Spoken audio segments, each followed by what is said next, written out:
Tayyibun insyaallah. Gimana, kita mulai sekarang atau nunggu apa 1 jam lagi? 2 menit lagi kayaknya Ustadz ya, atau Oke. biar nanti tanya jawabnya waktu tanya jawabnya agak banyak, mungkin bisa mulai sekarang aja apa ya, atau gimana Ustadz? Sekarang boleh. Tayyib insyaallah. Ya, anak kirain kita mulai apa 1 jam lagi, enggak ya?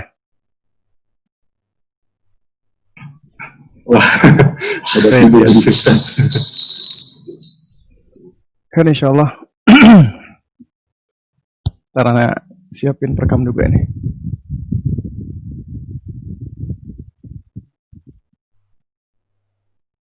Ya, kita mulai. Bismillah. Assalamualaikum warahmatullahi wabarakatuh. Innal hamdalillah nahmaduhu wa nasta'inuhu wa nastaghfiruh wa natubu ilaihi wa na'udzu billahi min syururi anfusina wa min sayyiati a'malina. May yahdihillahu fahuwal muhtad wa may yudlil falan tajida lahu waliyyan mursyida.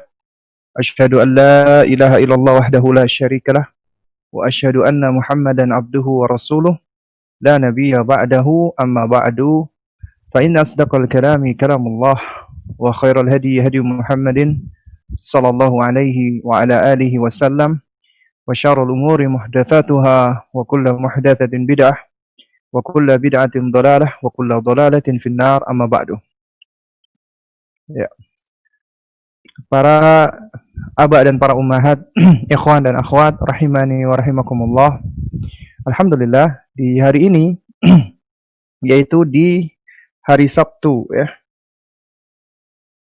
tanggal 11 Juli 2020 yang bertepatan dengan tanggal 20 Dzulqa'dah, kita diizinkan Allah Subhanahu wa taala untuk bersua kembali, berjumpa kembali ya di dalam kajian kita, kajian tematik parenting ya. Ya. Namun insyaallah meskipun kajian tematik ya, tapi materi kita adalah materi yang berurutan, yang sistematis. Dan ini adalah pertemuan kita yang ke-10 ya. Kalau ngelihat dari flyernya, pertemuan kita yang ke-10. Dan insyaallah di malam ini kita akan membahas ya lanjutan dari kiat-kiat mendidik anak berkaitan dengan keimanannya. Bagaimana kita ketahui bersama, ya mendidik mendidik anak ya. Mendidik anak tentang masalah keimanannya, yaitu mendidik hatinya, ini adalah pondasi dasar di dalam mendidik anak-anak. Dan sudah berlalu pembahasan kita ya, yaitu tentang bagaimana kiat mendidik anak mengimani malaikat, bagaimana kiat mendidik anak mengimani kitab-kitab Allah, lalu kemudian juga bagaimana kiat mendidik anak berkaitan dengan para nabi dan rasul.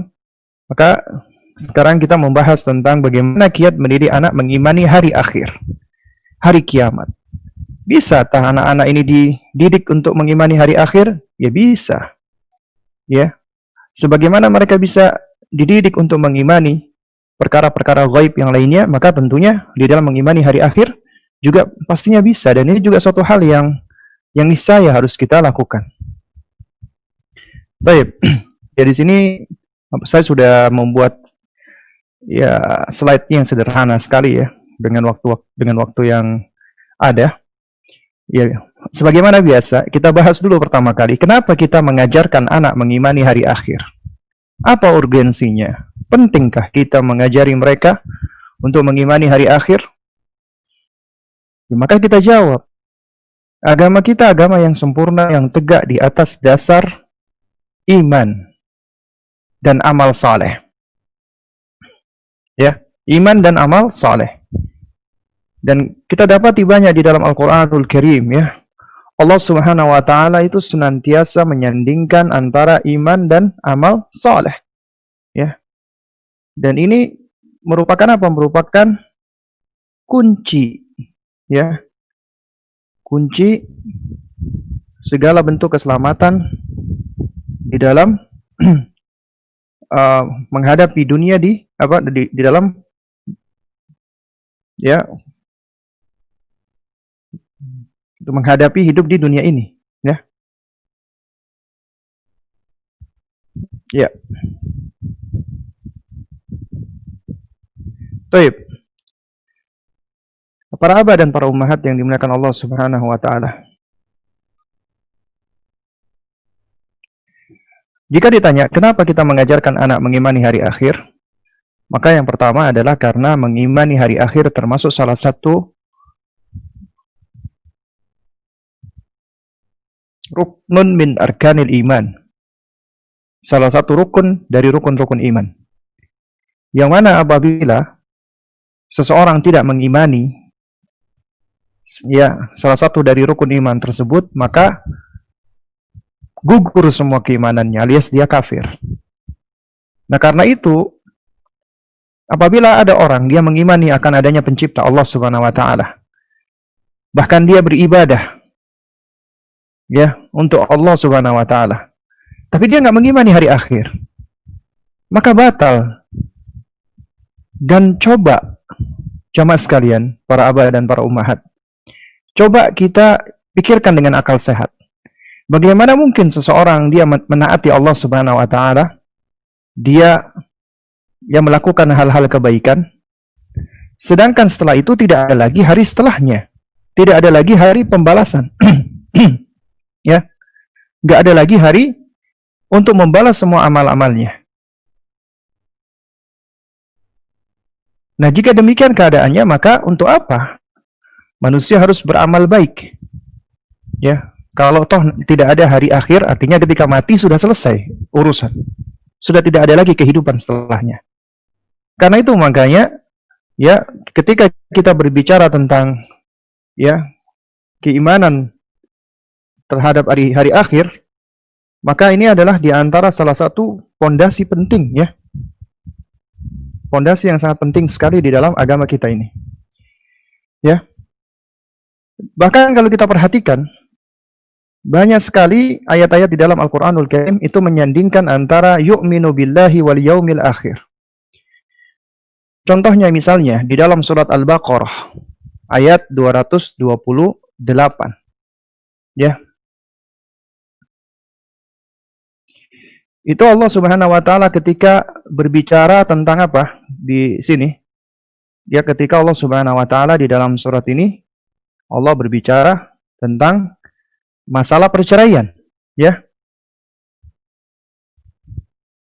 Nah, Allah Subhanahu wa taala berfirman, ya.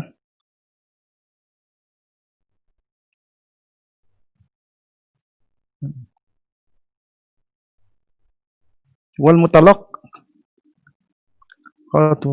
yatarabbasna bi anfusihinna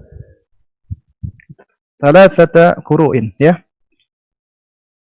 Allah Subhanahu wa taala mengatakan, dan para istri yang diceraikan, ya, itu wajib untuk menahan diri mereka selama 3 kali quru', ya. Wala yahillu lahunna an yaktumna ma khalaqallahu fi arhamihinna in kunna yu'minna billahi wal yaumil akhir. Ini kata Allah Subhanahu wa taala. Tidak boleh bagi mereka akan Allah di dalam rahim mereka. Ya, dunia yang kita tempati ini adalah dunia yang sementara.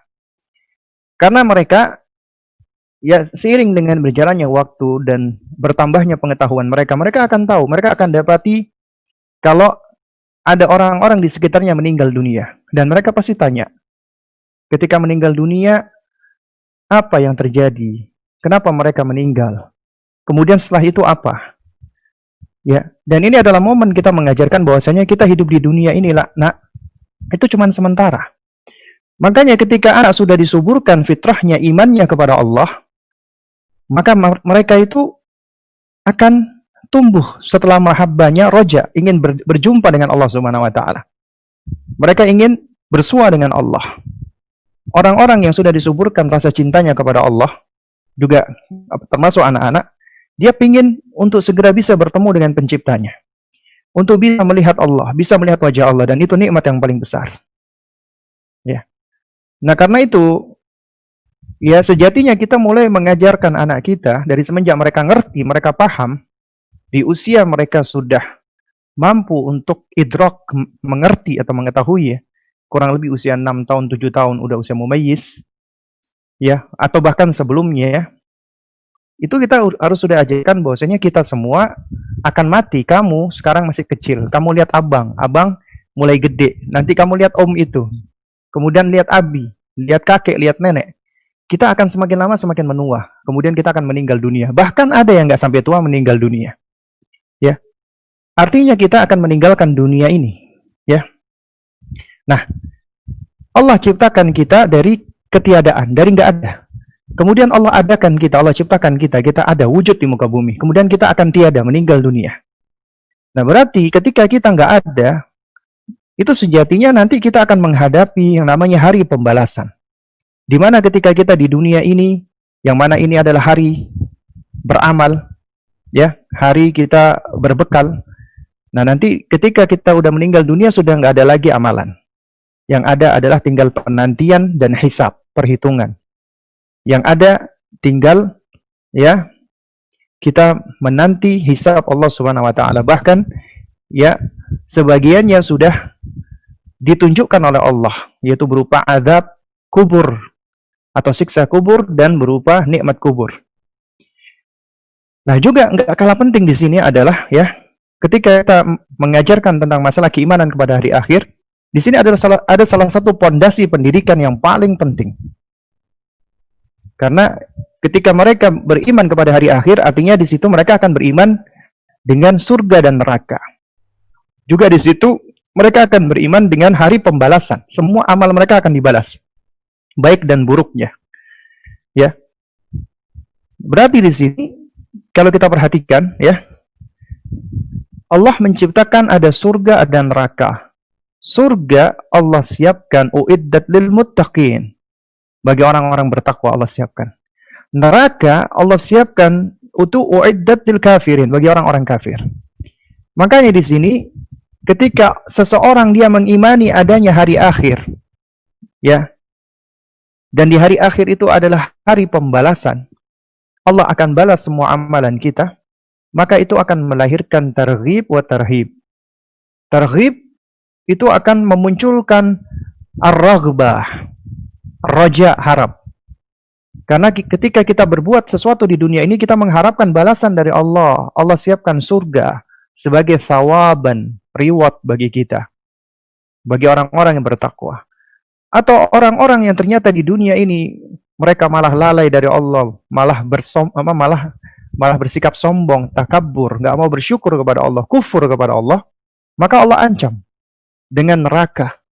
Dan kemudian ya ujung-ujungnya Allah berikan hukuman atau punishment. Ya, makanya di sini ternyata ada konsep targhib wa tarhib dan thawab wa uqubah. Thawab, reward, uqubah, punishment. Ada reward and punishment. Dan yang gak kalah penting lagi adalah masalah mengimani hari akhir ini adalah untuk membentuk mental ibadah anak. Karena sebagaimana kita ketahui bersama ya, sudah kita bahas, pilar ibadah itu ada 3. Pertama, mahabbah. Ini mabda, dasarnya. Mabda dasar daripada ibadah adalah cinta. Kita bangun dulu dasarnya, cinta kepada Allah. Artinya di sini kita membangun ya suatu imaji positif bagi anak kita tentang penciptanya. Allah itu maha baik, Allah itu maha rahman, Allah itu maha rahim, Allah itu maha kuat, Allah itu maha perkasa, Allah itu maha sempurna, Allah itu maha baik, dan seterusnya. Sehingga anak itu akan tumbuh di dalam dirinya rasa cintanya, takjubnya, ya, bangganya, senangnya terhadap penciptanya Allah. Ketika dia melihat gunung, Masya Allah, Bi, gunungnya gede banget. Gunung ini nak nggak ada apa-apanya. Ini gunung ini menurut kita kecil, karena kita memang makhluk kecil. Itu di sisi Allah kecil banget, nggak ada apa-apanya. Ya, kecil sekali. Allahu Akbar, Allah lebih besar. Allah maha besar. Ya. Nah, ini harus dibangun di dalam diri mereka image positif seperti itu agar tumbuh mahabbahnya. Dan ini terutama di usia-usia tufulah, usia di bawah 7 tahun. Ya bukan artinya cuman mahabbat tok, enggak. Tapi ini pondasinya. Tetap ya ditumbuhkan roja dan khauf. Tapi porsinya tidak sebanyak kita fokus kepada mahabbah. Kemudian di usia setelahnya, usia yafi' atau mumayyiz 7 tahun, makanya Nabi sudah memerintahkan mereka sholat. Nah itu kita fokuskan ke pilar ibadah yang berikutnya. Raja atau raghbah atau ihtisab, mengharap balasan dari Allah. Ya. Makanya kita dengar kan Nabi bersabda, man shoma Ramadhana imanan wahtisaban. Siapa yang berpuasa ya untuk Allah imanan, atas dasar iman, wahtisaban. Ihtisab, mengharap balasan dari Allah. Mengharap jazaan dari Allah. Mengharap ganjaran dari Allah. Mengharap pahala dari Allah. Raja, raghbah, ihtisab. Kita memohon agar Allah meridhai kita. Kita mengharap agar Allah mencintai kita. Kita menginginkan agar kita bisa melihat wajah Allah. Kita ya berambisi agar kita bisa masuk ke dalam surganya Allah. Itu pondasi ibadah yang kedua. Kemudian pondasi ibadah yang ketiga, ini kita fokuskan di usia murahik atau hazawar, usia 10 tahun ke atas sampai balik. Di sini kita bangkitkan khauf dan rahbah. Kalau tadi pakai ghain ya, yaitu makanya ada kata targhib itu membentuk raghbah. Ini tarhib, membentuk rahbah. Ya, membentuk rahbah. Ya. Khauf dan rahbah. Takut atas kemurkaan Allah, takut apabila Allah marah, takut apabila Allah ya menyiksa kita, takut dengan neraka Allah Subhanahu wa taala. Nah, itu diantara urgensi kenapa kita harus mengajarkan hal tersebut kepada anak kita. Penting banget kita ajarkan. Lalu kemudian apa itu mengimani hari akhir? Mengimani hari akhir itu banyak definisi diberikan oleh para ulama ya. Nah, di sini saya nukilkan ya, itu penjelasan dari Syekh Alwi bin Abdul Qadir As-Saggaf ya, hafizahullah taala. Ya, dan juga masyayikh yang lainnya. Yang dimaksud dengan mengimani hari akhir itu adalah at-tasdiqul jazim bi ityani wa wuqu'i ya. Kita membenarkan secara pasti akan kedatangan dan terjadinya ma akhbarallahu anhu fi kitabihi. Segala apa yang Allah beritakan di dalam kitabnya, wa akhbaru bihi Rasuluhu sallallahu alaihi wasallam fi sunnatihi as-sahihah. Dan apa yang dikhabarkan, diberitakan, disampaikan oleh Rasulullah di dalam sunnahnya yang sahih. Mimma yakunu ba'dal maut. Yaitu tentang segala perkara yang terjadi ba'dal maut, setelah kematian. Artinya, mengimani hari akhir itu adalah dimulai dari semenjak ba'dal maut, ba'dal mamat, setelah mati. Artinya setelah mati kita akan menghadapi suatu alam lagi yang berbeda. Alam barzakh, alam kubur. Ya, dikatakan barzakh dikarenakan di situ ada penghalang di mana manusia yang masih hidup nggak bisa melihat. Dan manusia ketika itu mereka berada di alam kubur, alam barzakh. Dan mereka mengalami namanya fitnah kubur. Mereka akan ditanya, ya, akan diuji di dalam kuburan. Man rabbuka? Siapa nabimu? Waman nabiyuka? Siapa Rabbmu? Siapa nabimu? Wa madinuka? Dan apa agamamu? Itu ujian. Apabila bisa menjawab, maka dia akan mendapatkan kenikmatan, dilapangkan surganya dan ditampakkan tempatnya nanti ketika di akhirat, yaitu berupa surga Allah. Itu di surga, ketika dilapangkan surga kita dan ditampakkan ya, ketika dilapangkan ya, makam ya maksud saya, kuburan, kemudian ditampakkan oleh Allah tentang kondisi surga, itu sudah nikmat luar biasa. Bahkan ya orang-orang yang meninggal yang mendapatkan nikmat itu sudah berharap-harap semoga Allah Subhanahu wa taala mengkaruniakan menyegerakan ya datangnya hari kiamat. Karena mereka sudah tidak sabar untuk bisa masuk ke surga. Di sisi lain, mereka yang tidak bisa menjawab ujian dari Allah, mereka akan mendapatkan sebagian azab yang disegerakan, yaitu azab kubur. Di azab kubur ini, ya, kuburan mereka dihempitkan, mereka merasa sesak. Ya, dan mereka ditemani dengan amal soleh mereka yang berupa orang yang buruk rupa, yang busuk baunya.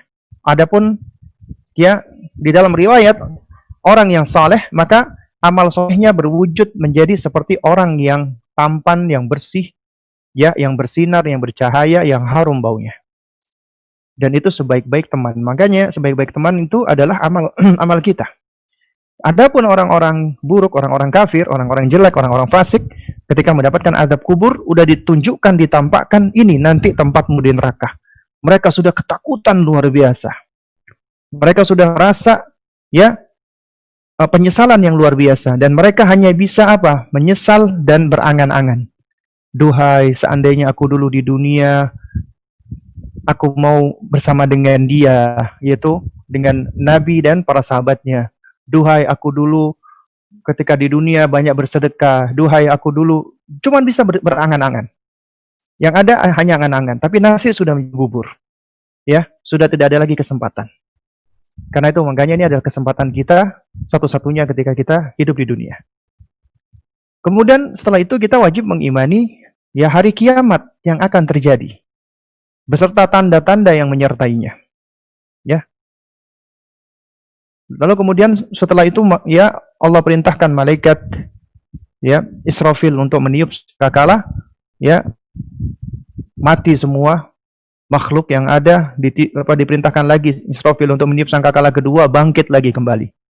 Itu yaumul ba'ats, yaumul qiyamah. Qiyam artinya bangkit, berdiri. Ya, atau juga disebut dengan yaumul ba'ats. Kemudian mereka dikumpulkan di padang mahsyar. Disebut dengan yaumul hasyar. Ya, dalam keadaan tidak berkhitan, tidak berpakaian, tidak beralas kaki. Dan mereka semua ya ditampakkan amal-amalnya, dan mereka semua ketika itu majhul. Mereka sibuk dengan urusan masing-masing.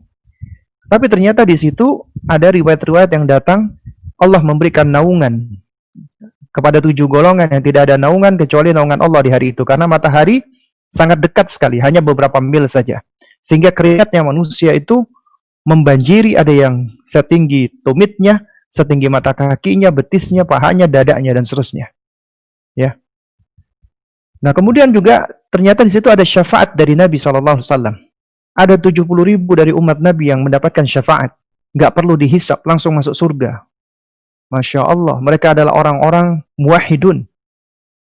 Ya, orang-orang yang mentauhidkan Allah.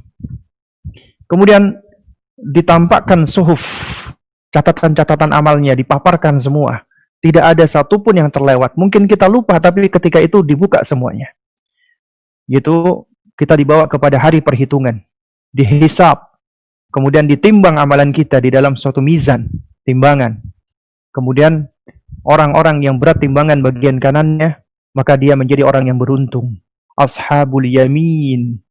Orang-orang yang berat timbangan di sebelah kirinya, mereka celaka, wajahnya suram, gelap. Ya. Dan mereka adalah disebut dengan ashabus shimal, ini golongan kiri.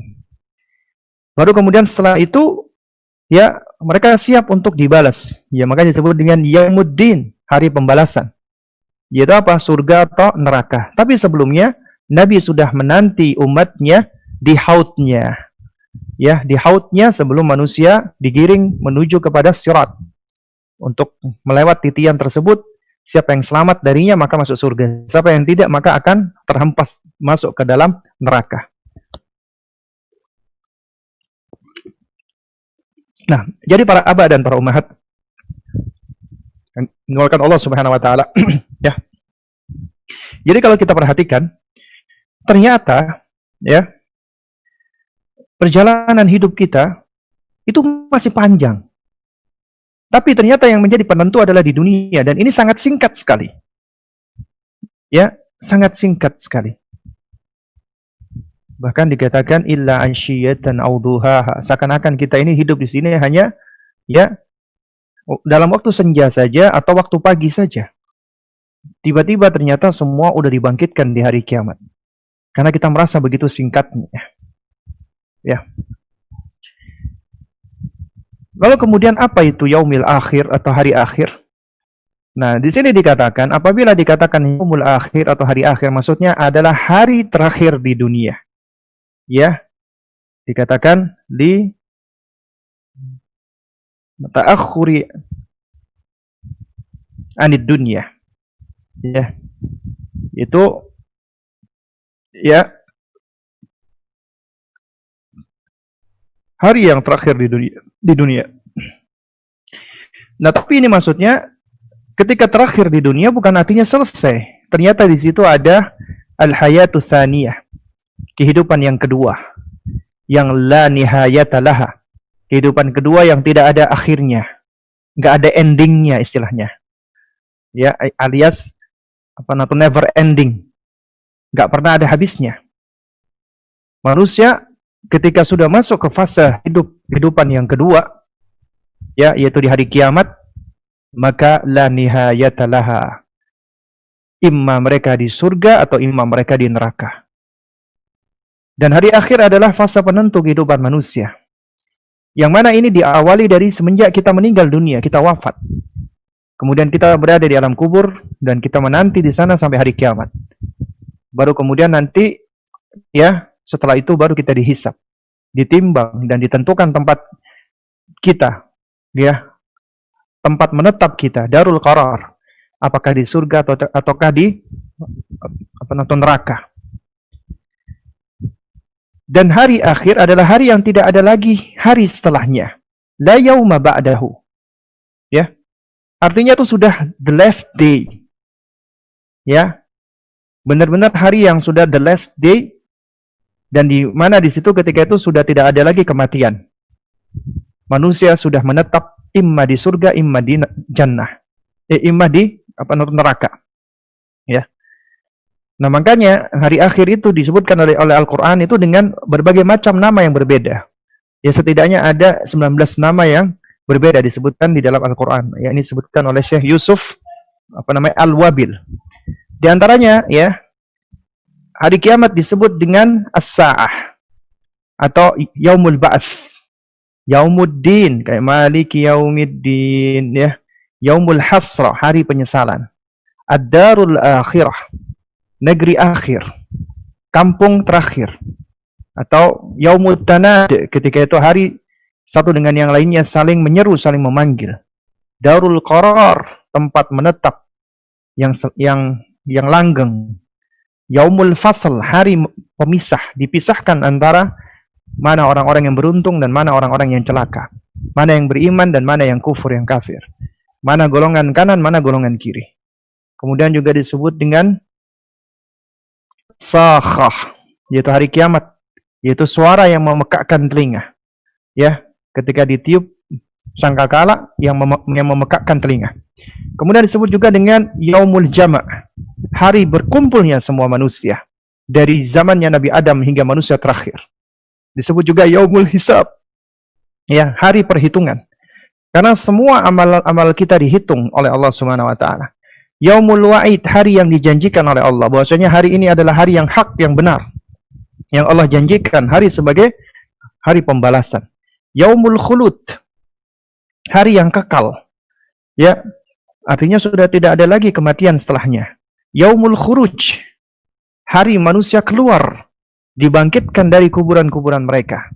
Al-Waqi'ah, ya, Al-Haqqah, hari yang pasti datang, ya, atau At-Tammatul Kubra, yaitu bencana yang besar, atau Al-Qari'atu Mal-Qari'ah, ya, atau Al-Azifah. Ini semua di antara sebutan Allah untuk hari akhir. Ternyata Al-Quran itu banyak sekali menyebutkan tentang hari akhir dan banyak mengingatkan tentang hari akhir. Banyak menyebutkan tentang kiamat. Kenapa? Karena memang ini menunjukkan agama kita, ini mengajarkan kepada kita ya supaya kita itu berorientasi tidak kepada dunia.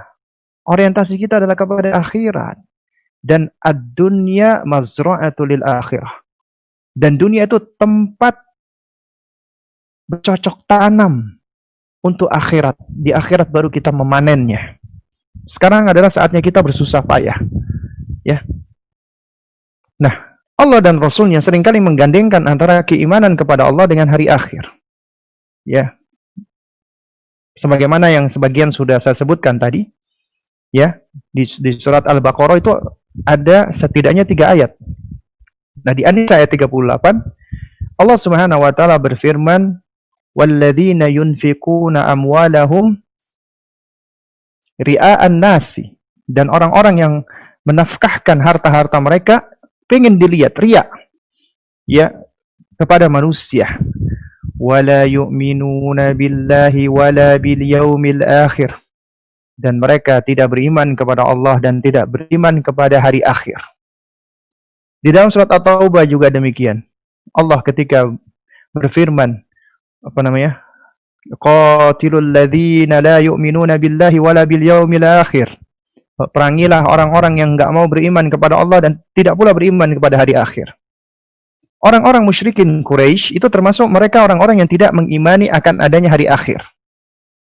Ya.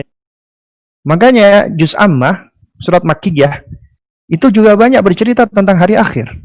Dan itu didominasi dengan perkara-perkara hari akhir. Kejadian-kejadian yang mengerikan di hari akhir. Juga banyak kita dapati hadis-hadis Nabi yang berawalan dengan man kana yu'minu billahi wal yaumil akhir falyakul khairan aw liyasmut. Siapa yang beriman kepada Allah dan hari akhir, hendaknya dia berkata baik atau dia diam. Atau juga di dalam hadis yang lain atau lanjutannya, wa man kana yu'minu billahi wal yaumil akhir falyukrim jarahu. Siapa yang beriman kepada Allah dan hari akhir, hendaknya dia memuliakan tamunya, memuliakan tetangganya. Wa man kana yu'minu billahi wal yaumil akhir falyukrim dhaifahu. Siapa yang beriman kepada Allah dan hari akhir, hendaknya dia memuliakan tamunya. Kalau kita perhatikan ya, memuliakan tamu, memuliakan tetangga, berkata baik, ini termasuk akhlak. Tapi ternyata Allah kaitkan dengan keimanan. Bahkan Allah kaitkan dengan iman kepada Allah dan iman kepada hari akhir. Ini menunjukkan bahwa akhlak itu sangat dipengaruhi oleh keimanan, oleh akidah. Karena itu suatu hal yang naif apabila ada orang mengatakan nggak apa-apa akhlaknya bejat asal akidahnya tidak sesat. Bagaimana bisa orang mengatakan demikian? Nggak apa-apa akhlaknya bejat asalkan akidahnya tidak sesat. Padahal manusia itu lebih cenderung mengikuti apa yang menjadi zahir. Orang yang akhlaknya baik tapi ternyata akidahnya sesat itu jauh lebih berbahaya. Dan tidak kalah berbahayanya adalah orang yang akidahnya dikatakan tidak sesat, tapi akhlaknya bejat, itu malah menjauhkan kebaikan. Malah menjauhkan ilmu. Menjauhkan orang dari al-haq. Menjauhkan orang dari akidah yang benar. Nah karenanya, ya, akidah dan akhlak itu adalah sesuatu yang saling bertautan dan bertalian. Kita dapati dalam bab-bab tentang masalah ya prinsip-prinsip atau usul, kayak usul sunnah, aslu sunnah, dan yang semisalnya, itu selalu akan dikaitkan dengan yang namanya ada sejumlah perkara-perkara yang menunjukkan akhlak yang mulia. Kemudian kenapa Nabi sering menggandengkan iman kepada Allah dan hari akhir? Ya, kenapa kok ya al-imanu billah itu digandengkan dengan al-imanu bil yaumil akhir? Di antaranya kata Syekh Ibnu Utsaimin, ya al-imanu billah itu merupakan mabda', dasar atau landasan dari semua keimanan adalah mengimani Allah. Itu dasarnya. Yang pertama kali harus mengimani pencipta dulu, Allah Subhanahu wa taala. Mabda'nya, dasarnya, landasannya di dalam keimanan. Kemudian mengimani hari akhir itu adalah ma'ad yang berisi jaza, balasan. Ya. Artinya, siapa yang mengimani Allah, ya, maka wajib pula dia mengimani balasan-balasan yang akan Allah berikan kelak, yang Allah persiapkan nanti di hari akhir. Apa faidahnya? Faidahnya di sini ketika seseorang mengimani Allah, maka setidaknya itu akan membuahkan mahabbah, cinta kepada Allah. Karena ketika seorang mengimani Allah, maka itu akan muncul al-hubb, al-mahabbah, cinta kepada Allah. Dan mengimani hari akhir itu ya di dalamnya berisi al-wa'd wal-wa'id, janji dan ancaman Allah. Ada ancaman Allah tentang neraka, ada janji balasan Allah tentang surga. Ternyata ini melahirkan roja dan khauf, harap dan takut. Dan ternyata ini semua ada kaitannya tadi dengan pilar ibadah tadi, yaitu harus ada mahabbah, roja dan khauf, sebagaimana kita bahas tadi di awal. Ya.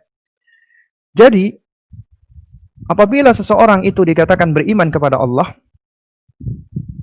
ya, maka keimanannya itu membuahkan mahabbah. Artinya dia mengimani Allah, mengimani wujudullah, mengimani rububiyah Allah, mengimani uluhiyah Allah, mengimani asma wa sifatullah. Itu semua akan melahirkan yang namanya pengagungan, ta'ziman, ijlalan, pemuliaan, dan mahabbatan, kecintaan kepada Allah. Nah, kemudian dengan dia mencintai Allah, mengagungkan Allah, maka dia mengharapkan balasan dari Allah, melahirkan rajaan agar Allah mencintai dia, Allah meridhai dia, Allah menyenangi dia, dan Allah persiapkan balasan baginya. Demikian pula dia khawatir, dia takut apabila Allah enggak mencintai dia, Allah tidak ridha sama dia, Allah tidak senang dengan dia, bahkan Allah murka dengan dia. Dia takut apabila yang dia cintai tidak membalas cintanya. Khawatir. Ini karakter orang beriman seperti ini. Ya. Nah, oleh karena itu makanya para abah dan para ummahat ya, mendidik anak tentang masalah keimanan mengimani hari akhir, maksud saya, itu adalah perkara yang sangat penting sekali. Ya.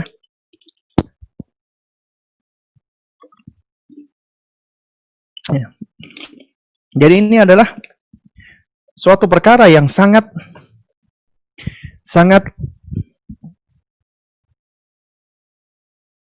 mendasar. Lantas bagaimana caranya kita mendidik anak tentang hari kiamat? Ya.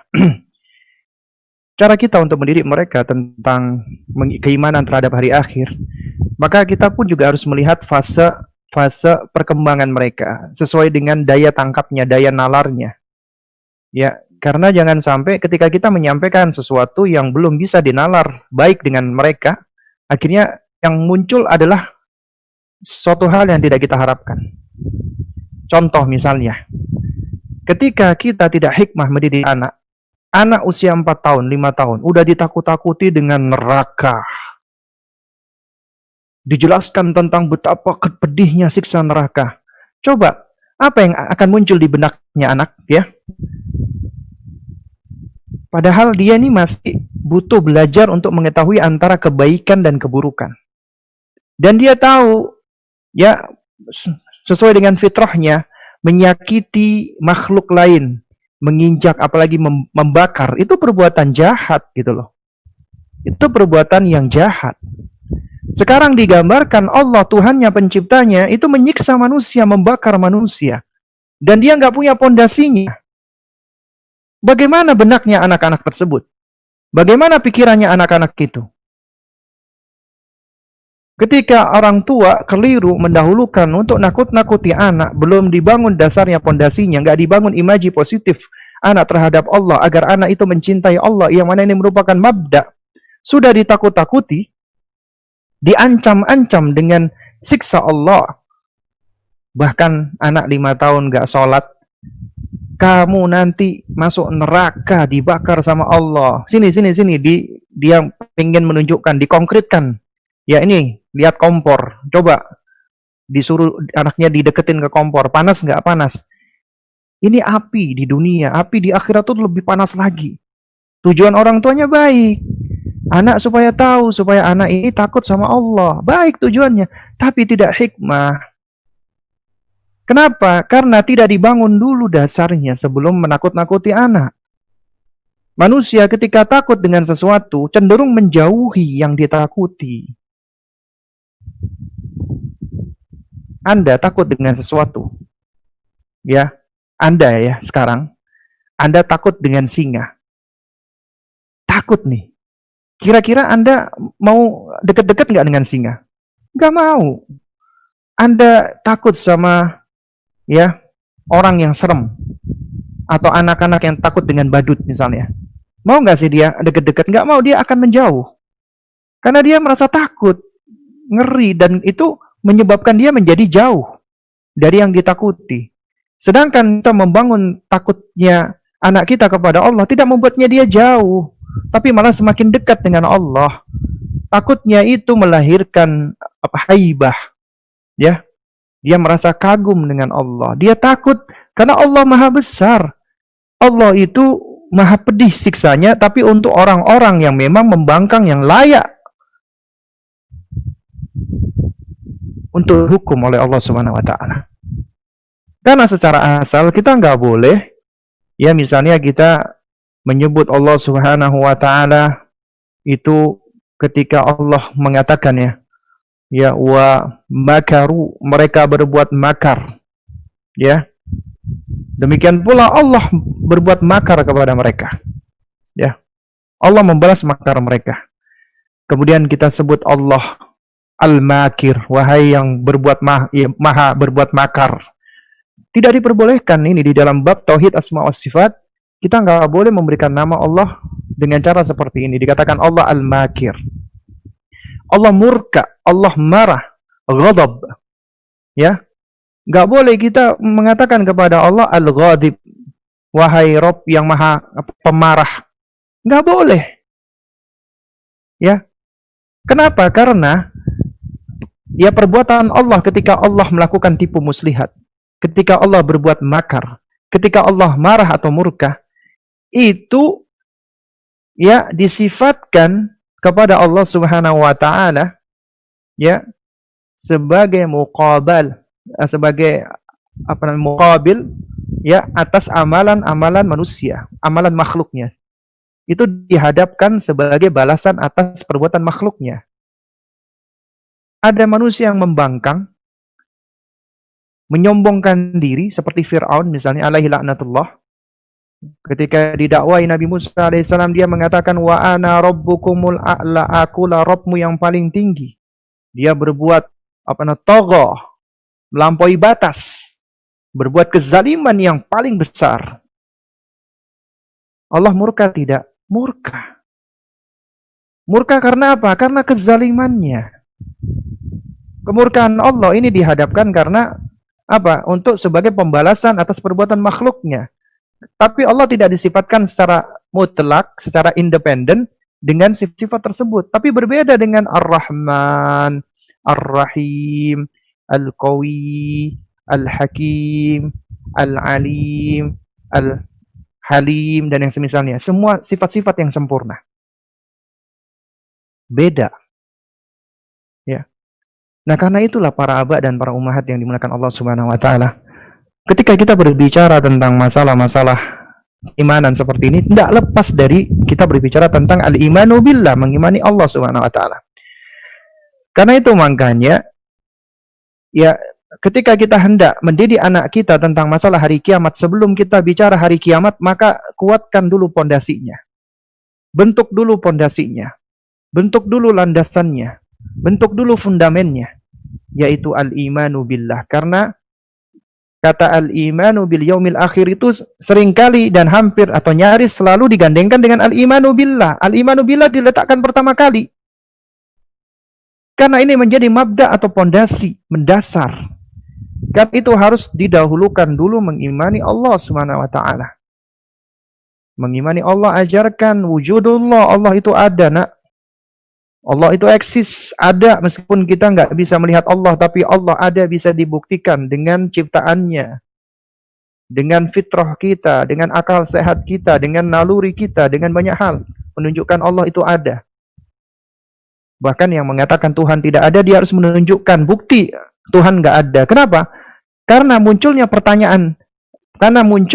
pernyataan dan pertanyaan dia, ya, muncul pernyataan dan pertanyaan dia, itu sejatinya karena ada yang bertanya, ya. Jadi artinya, ya, sesuatu itu memang ada sebabnya, ya. Nah, ketika seseorang ateis, dia mengatakan Tuhan itu tidak ada, dia minta kepada kita buktikan kalau Tuhan itu ada. Nah, pertanyaannya dia itu menunjukkan bahwasanya, ya, Tuhan itu ada. Kenapa? Karena ketika dia bertanya, berarti ada yang bertanya. Dan yang bertanya ini nggak mungkin muncul dengan sendirinya pula. Nggak mungkin ujuk-ujuk muncul dengan sendirinya. Akal manusia itu tidak bisa menetapkan sesuatu itu ada dari ketiadaan. Ya, manusia itu bisa mencipta, tapi sejatinya bukan mencipta, hanya mentransform, merubah. Misalnya membuat rumah, membuat sesuatu, membuat mainan, ataupun dari intinya ada bahan mentahnya diproses akhirnya menjadi bahan jadi. Itu mencipta yang ada pada manusia. Tapi Allah tidak, Allah mencipta dari ketiadaan menjadi ada, dari tiada menjadi ada. Ya. Nah, akal manusia menetapkan kalau ada orang yang mengatakan sesuatu itu ada dengan sendirinya dari tiada menjadi ada, itu dikatakan orang yang pandir, orang yang bodoh yang paling bodoh di dunia. Kenapa? Karena sesuatu adanya sesuatu itu karena memang ada yang membuatnya. Tapi lucunya mereka menyatakan diri mereka ada dengan sendirinya. Tidak ada penciptanya. Itu jelas kontradiksi yang sangat nyata sekali. Nah, karena itu makanya kita ajarkan dari yang paling sederhana kepada anak kita, dan ini akan mudah karena sesuai dengan fitrah mereka. Wujudullah. Kemudian rububiyah Allah. Ya. Kemudian uluhiyahnya Allah, karena Allah Rabb kita, pencipta kita, penguasa kita, pemilik kita, pengatur semuanya, maka Allah yang berhak untuk diibadahi. Ya, jadi inna salati wa nusuki wa mahyaya wa mamati lillahi rabbil alamin. Sesungguhnya salatku, kurbanku, hidupku, matiku adalah untuk Allah Subhanahu wa taala, Rabb semesta alam. Ya, jadi semua apa yang aku lakukan adalah untuk Allah, karena Allah. Untuk Allah karena Allah, kenapa? Karena aku cinta sama Allah dan aku berharap akan balasan Allah, karena Allah adalah zat yang sempurna, zat yang maha baik. Ketika kita melakukan kebaikan, kebaikan itu akan kembali lagi kepada kita. Karena Allah sejatinya nggak butuh dengan kebaikan kita. Tapi ketika kita berbuat baik, kebaikan itu akan kembali kepada kita. Bahkan Allah tambah kebaikan tersebut. Dan aku takut apabila Allah Subhanahu wa taala murka kepadaku, marah kepadaku, sehingga aku akan menjadi orang yang paling merugi. Karena itu aku pun beribadah, berharap kepada Allah, dan aku takut kepada Allah. Dan landasanku beribadah adalah karena aku mencintai Allah. Dan ini pondasi yang harus diletakkan dulu kepada anak-anak kita sebelum Anda bercerita tentang masalah kiamat, hari akhir. Nah, ketika Anda sudah menyampaikan hal ini, maka boleh Anda sampaikan sesuai dengan usianya. Dan itu diawali jangan dengan hal-hal yang mungkin untuk ketika dipahami untuk anak-anak seusia mereka itu suatu hal mengerikan, yang menakutkan. Misalnya kita gambarkan ataupun kita bawakan riwayat-riwayat ya bagaimana orang sampai berdarah-darah disiksa, ada yang kakinya digantung, kemudian ada mulutnya, kemudian juga api yang membakar dan seterusnya. Kita jelaskan secara global dulu. Ya. Dan ini adalah pondasi. Nah, kemudian ketika mereka sudah memiliki pondasi ini, jadi nggak mesti harus mumayyiz ya. Tapi ketika mereka sudah punya pondasi, itu tanda-tanda mereka sudah menjadi anak mumayyiz. Mau 5 tahun kah, 6 tahun kah, tapi umumnya 7 tahun sudah mumayyiz. Baru kita fokuskan menumbuhkan roja. Ketika kita bicara tentang hari kiamat, itu tujuan kita adalah memotivasi mereka agar mereka semakin semangat, semakin getol untuk beribadah kepada Allah. Karena itu fokus kita adalah kita jelaskan surga dan sifat-sifatnya. Dan boleh kita jelaskan ke anak kita tentang keindahan-keindahan surga. Dan diperbolehkan juga kita membawa anak-anak kita ke tempat-tempat yang indah. Misalnya kita berekreasi misalnya. Karena mereka butuh suatu hal yang konkret. Ya. Misalnya kita bawa ke taman wisata yang indah, bagus banget. Ya, mereka senang karena fitrahnya manusia, tabiatnya manusia senang dengan sesuatu yang indah. Ketika kita bawa misalnya angin sejuk, banyak tanaman yang menghijau, banyak bunga-bunga bermekaran dan yang semisalnya, mereka senang. Mereka bahagia, mereka gembira. Nah, di situ momen juga kita ajarkan. Kamu tahu nggak nak, nanti di hari kiamat Allah siapkan surga. Kamu sekarang lihat ini seneng nggak? Seneng banget. Indah nggak? Indah banget, Bi. Ini nggak ada apa-apanya dibandingkan surga Allah. Surga Allah jauh lebih indah, jauh lebih baik, jauh lebih bagus lagi. Anak kita mungkin bertanya, oh iya Bi, iya jauh lebih bagus lagi. Emang gimana Bi bagusnya Bi? Nah, saking bagusnya, ya. Bisa ngejelasin. Artinya akal kita nggak mampu menjangkau. Tapi yang pasti bagus. Kamu sekarang senang kan? Senang. Iya, sekarang kamu ngelihat seperti ini, indahnya seperti ini, kamu udah senang. Itu apalagi nanti kelak di surga Allah. Jauh lebih indah lagi. Nah, artinya di situ mereka tahu tentang, mereka bisa mengkonkretkan sesuatu tentang seperti apa sih keindahan itu, seperti apa sih yang namanya teman itu. Ya, mereka sudah dapat konkretnya. Nah, tinggal habis gitu, mereka tinggal mengimani sesuatu yang jauh lebih baik lagi, lebih sempurna lagi. Ya.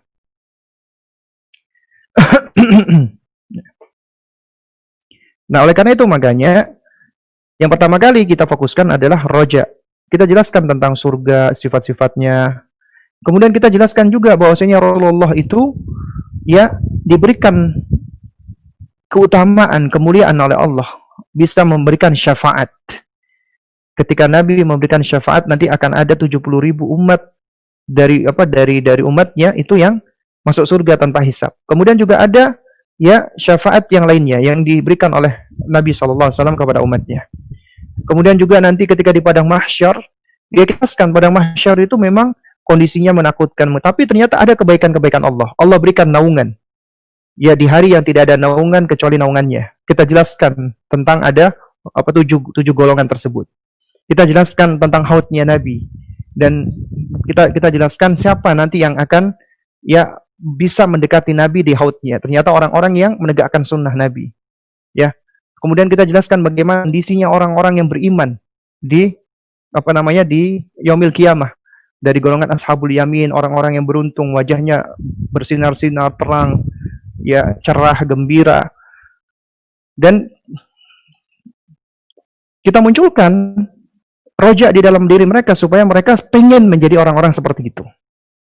Baru kemudian di usia murahik 10 tahun ke atas, ya baru kita lebih fokus lagi menumbuhkan khaufnya, takutnya kepada Allah. Baru kita takut-takuti, bawa yang serem-serem. Mereka udah siap di usia ini. Tentang neraka, bagaimana minumnya para penghuni neraka, bagaimana makanannya para penghuni neraka, bagaimana bentuk siksaannya, bagaimana sifat-sifatnya para penghuni neraka yang begitu mengerikan. Ya, keadaannya para penghuni neraka, kemudian bagaimana penyesalannya orang-orang yang berada di neraka dari orang-orang kafir, dan bagaimana orang kafir sebelum di neraka di padang mahsyar dan seterusnya. Kita ceritakan itu semua. Kita bawakan riwayat-riwayat dari Rasulullah SAW. Itu akan menumbuhkan rasa takut di dalam diri anak-anak kita. Ini adalah di antara cara kita mendidik anak kita sesuai dengan fase usianya. Jadi ya harus kita tumbuhkan dulu pondasinya, perkara yang paling mendasar. Ya. Kemudian kalau ditanya apa buahnya, apa manfaatnya mengajarkan anak beriman kepada hari akhir, banyak sekali sebenarnya. Cuman di sini saya nukilkan 3 poin utama. Yang ini bisa ya dari 1 poin ini bisa banyak sekali faidah-faidah yang lainnya, ya. Nah, ini saya nukilkan dari sebuah risalah yang mukhtasara, yang ringkas, yang ditulis oleh Syekh Abdullah bin Abdul Hamid Al-Athari, hafizahullah ta'ala, judulnya Imanu bil Yaumil Akhir wa Atharuhu fi Hayatil Muslim. Ya, bagaimana hari akhir dan pengaruhnya terhadap kehidupan seorang muslim. Itu beliau punya tulisan yang ringkas sekali, cuman ada 7 halaman kalau nggak salah. Ya. Nah, di antara buah mengajarkan anak itu beriman kepada hari akhir adalah ini akan membentuk namanya al-hayatul karimah. Al-hayatul karimah. Kehidupan yang mulia. Anak kita akan hidup dengan kemuliaan. Ya. Hidup yang mulia adalah ketika anak-anak kita mereka memiliki akidah sahihah, akidah yang benar. Dari akidah yang sahihah ini akan terrefleksikan akhlak karimah, akhlak yang mulia. Kemudian akan membentuk darinya, ya, mereka terbiasa dengan adab-adab syar'i, adab-adab islami, akhirnya membentuk karakter-karakter yang kuat, bermartabat. Sehingga mereka akan menjadi person-person yang memiliki peran bermanfaat di dunia apalagi di akhirat. Dan ini semua tidak lepas dari keimanan, diantaranya mengimani hari akhir. Kenapa demikian? Karena sosok orang-orang yang ya hidupnya mereka beriman kepada Allah dan beriman kepada hari akhir, maka mereka akan senantiasa selalu terikat dengan Allah penciptanya, mencintai Allah, dan mereka ketika berbuat selalu mengharapkan dan takut kepada Allah. Sehingga akhirnya mereka akan menjadi sosok orang yang paling semangat beramal, melakukan ketaatan, menolong orang lain, melakukan kebaikan-kebaikan dengan segala bentuknya, menjauhi keburukan-keburukan, menjauhi kemaksiatan-kemaksiatan. Mereka akan beramar ma'ruf nahi mungkar. Kenapa? Karena mereka sudah memiliki pondasi ini, mengimani Allah dan mengimani hari akhir. Ya. Lalu kemudian juga mereka akan ta'anni fi a'mali wal aqwali, akan lebih tenang, lebih berhati-hati di dalam beramal dan berbuat. Ya, artinya lebih mawas diri. Karena mereka tahu semua apa yang akan mereka ucapkan, semua apa yang akan mereka amalkan itu akan dihisab oleh Allah Subhanahu wa taala. Ya, sehingga ketika mereka merasa diawasi dan mereka mengimani Allah, dan di hari akhir semua perkataan dan amalannya itu nanti akan dihitung oleh Allah, akan dibalas oleh Allah, sekecil apapun, sebagaimana Luqman alaihissalam mengajarkan al-muraqabah kepada anaknya setelah mengajarkan tauhid, ya, yang mana Luqman mengajarkan sampai mempergunakan tamtsil, ya, seandainya ada sesuatu itu, ya, sebesar dzarrah pun, ya, mau di mana saja, ya, mau di batu, mau di langit, mau di bumi, Allah pasti akan balas semuanya itu. Ternyata ini bisa membentuk al-muraqabah. Dan ini tentunya akan membuahkan anak-anak yang hebat, yang luar biasa, pemberani, yang tangguh, yang kuat, yang sukses. Kemudian juga, ya, buah dari mengajarkan anak beriman kepada hari akhir itu akan menjadikan anak yang itharul akhirah anid dunya, lebih mengedepankan akhirat daripada dunia, tidak terobsesi dengan dunia. Dia akan menjadi anak yang tangguh, yang tenang, yang tentram, yang damai, yang tidak mudah goyah, ya. Dia akan menjadi anak yang pemberani, tidak pengecut, karena dia tahu dunia ini adalah tempat penuh dengan kesulitan. Karena dia tahu dia hidup di dunia ini cuma sementara. Karena dia tahu kehidupan yang sejati adalah setelah kematiannya. Sehingga, ya, dia tidak merasa takut apabila dia mendapatkan kehilangan di dunia ini. Karena kenapa? Allah Maha Adil. Apabila dia bersabar, Allah akan balas dengan kebaikan yang lebih banyak lagi. Ya, dan orang yang seperti ini apabila Allah berikan dia karunia dan nikmat, maka dia akan semakin bersyukur kepada Allah. Dan dia tunaikan haknya. Dan dia tidak menjadi orang yang lupa diri apalagi sombong. Ini diantara buah mengajarkan anak beriman kepada hari akhir. Nah, juga bisa loh kita melihat dalil akli. Ya, ada dalil akli. Dalil akli apa? Dalil akli yaitu kita berargumentasi dengan akal sehat, logika akal sehat. Kalau sejatinya ya, hari akhir itu emang ada gitu loh. Ya. Nah, itu kita bisa perhatikan di sini, ya. Afwan. Ya. Akal sehat kita itu menetapkan bahwa Allah itu ada, pencipta itu ada. Berarti di situ ada tujuan penciptaan. Ya, nggak mungkin Allah menciptakan sesuatu nggak ada tujuannya.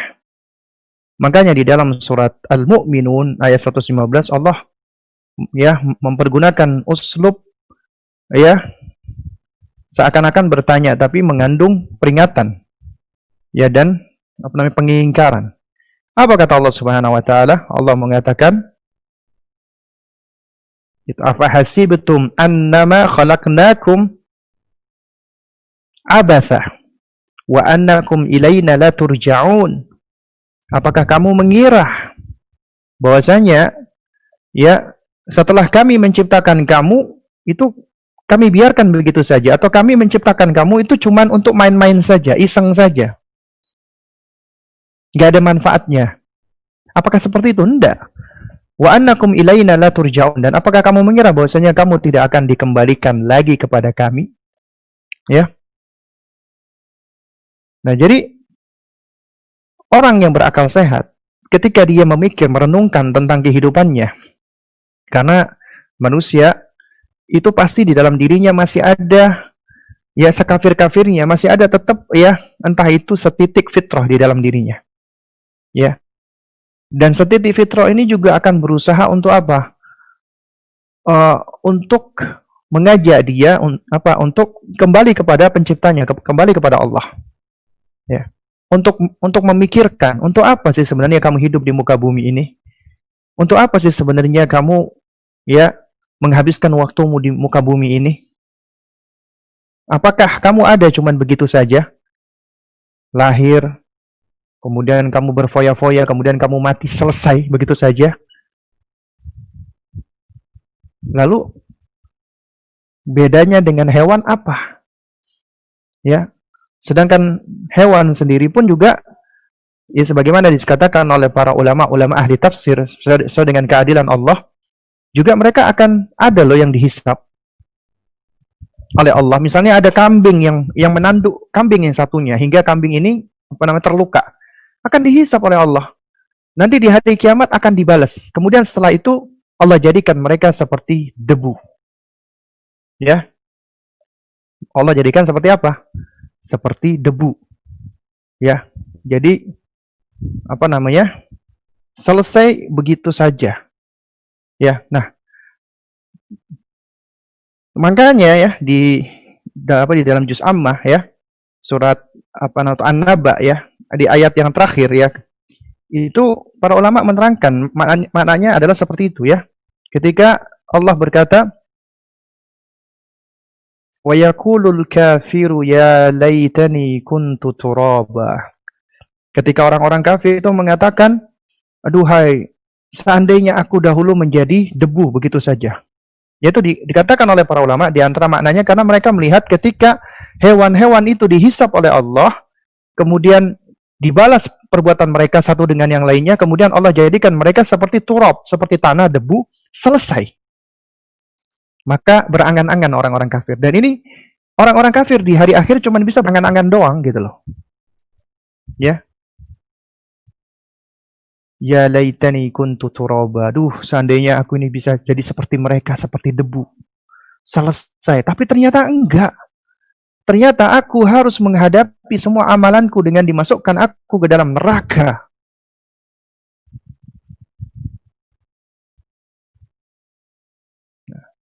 Lalu yang kedua, Sang Pencipta Allah itu sempurna. Allah Maha Besar. Allah Maha Kuasa. Ya. Nah, jadi yang saya maksudkan di sini ya, Karena Allah itu maha sempurna, Allah maha kuasa, ya. Itu jadi Allah Subhanahu wa taala, ya, pasti mampu untuk membangkitkan kembali, ya, manusia.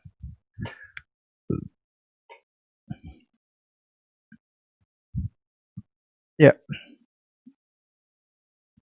Ketika Allah berfirman di dalam surat Yasin ayat 81, Allah berfirman,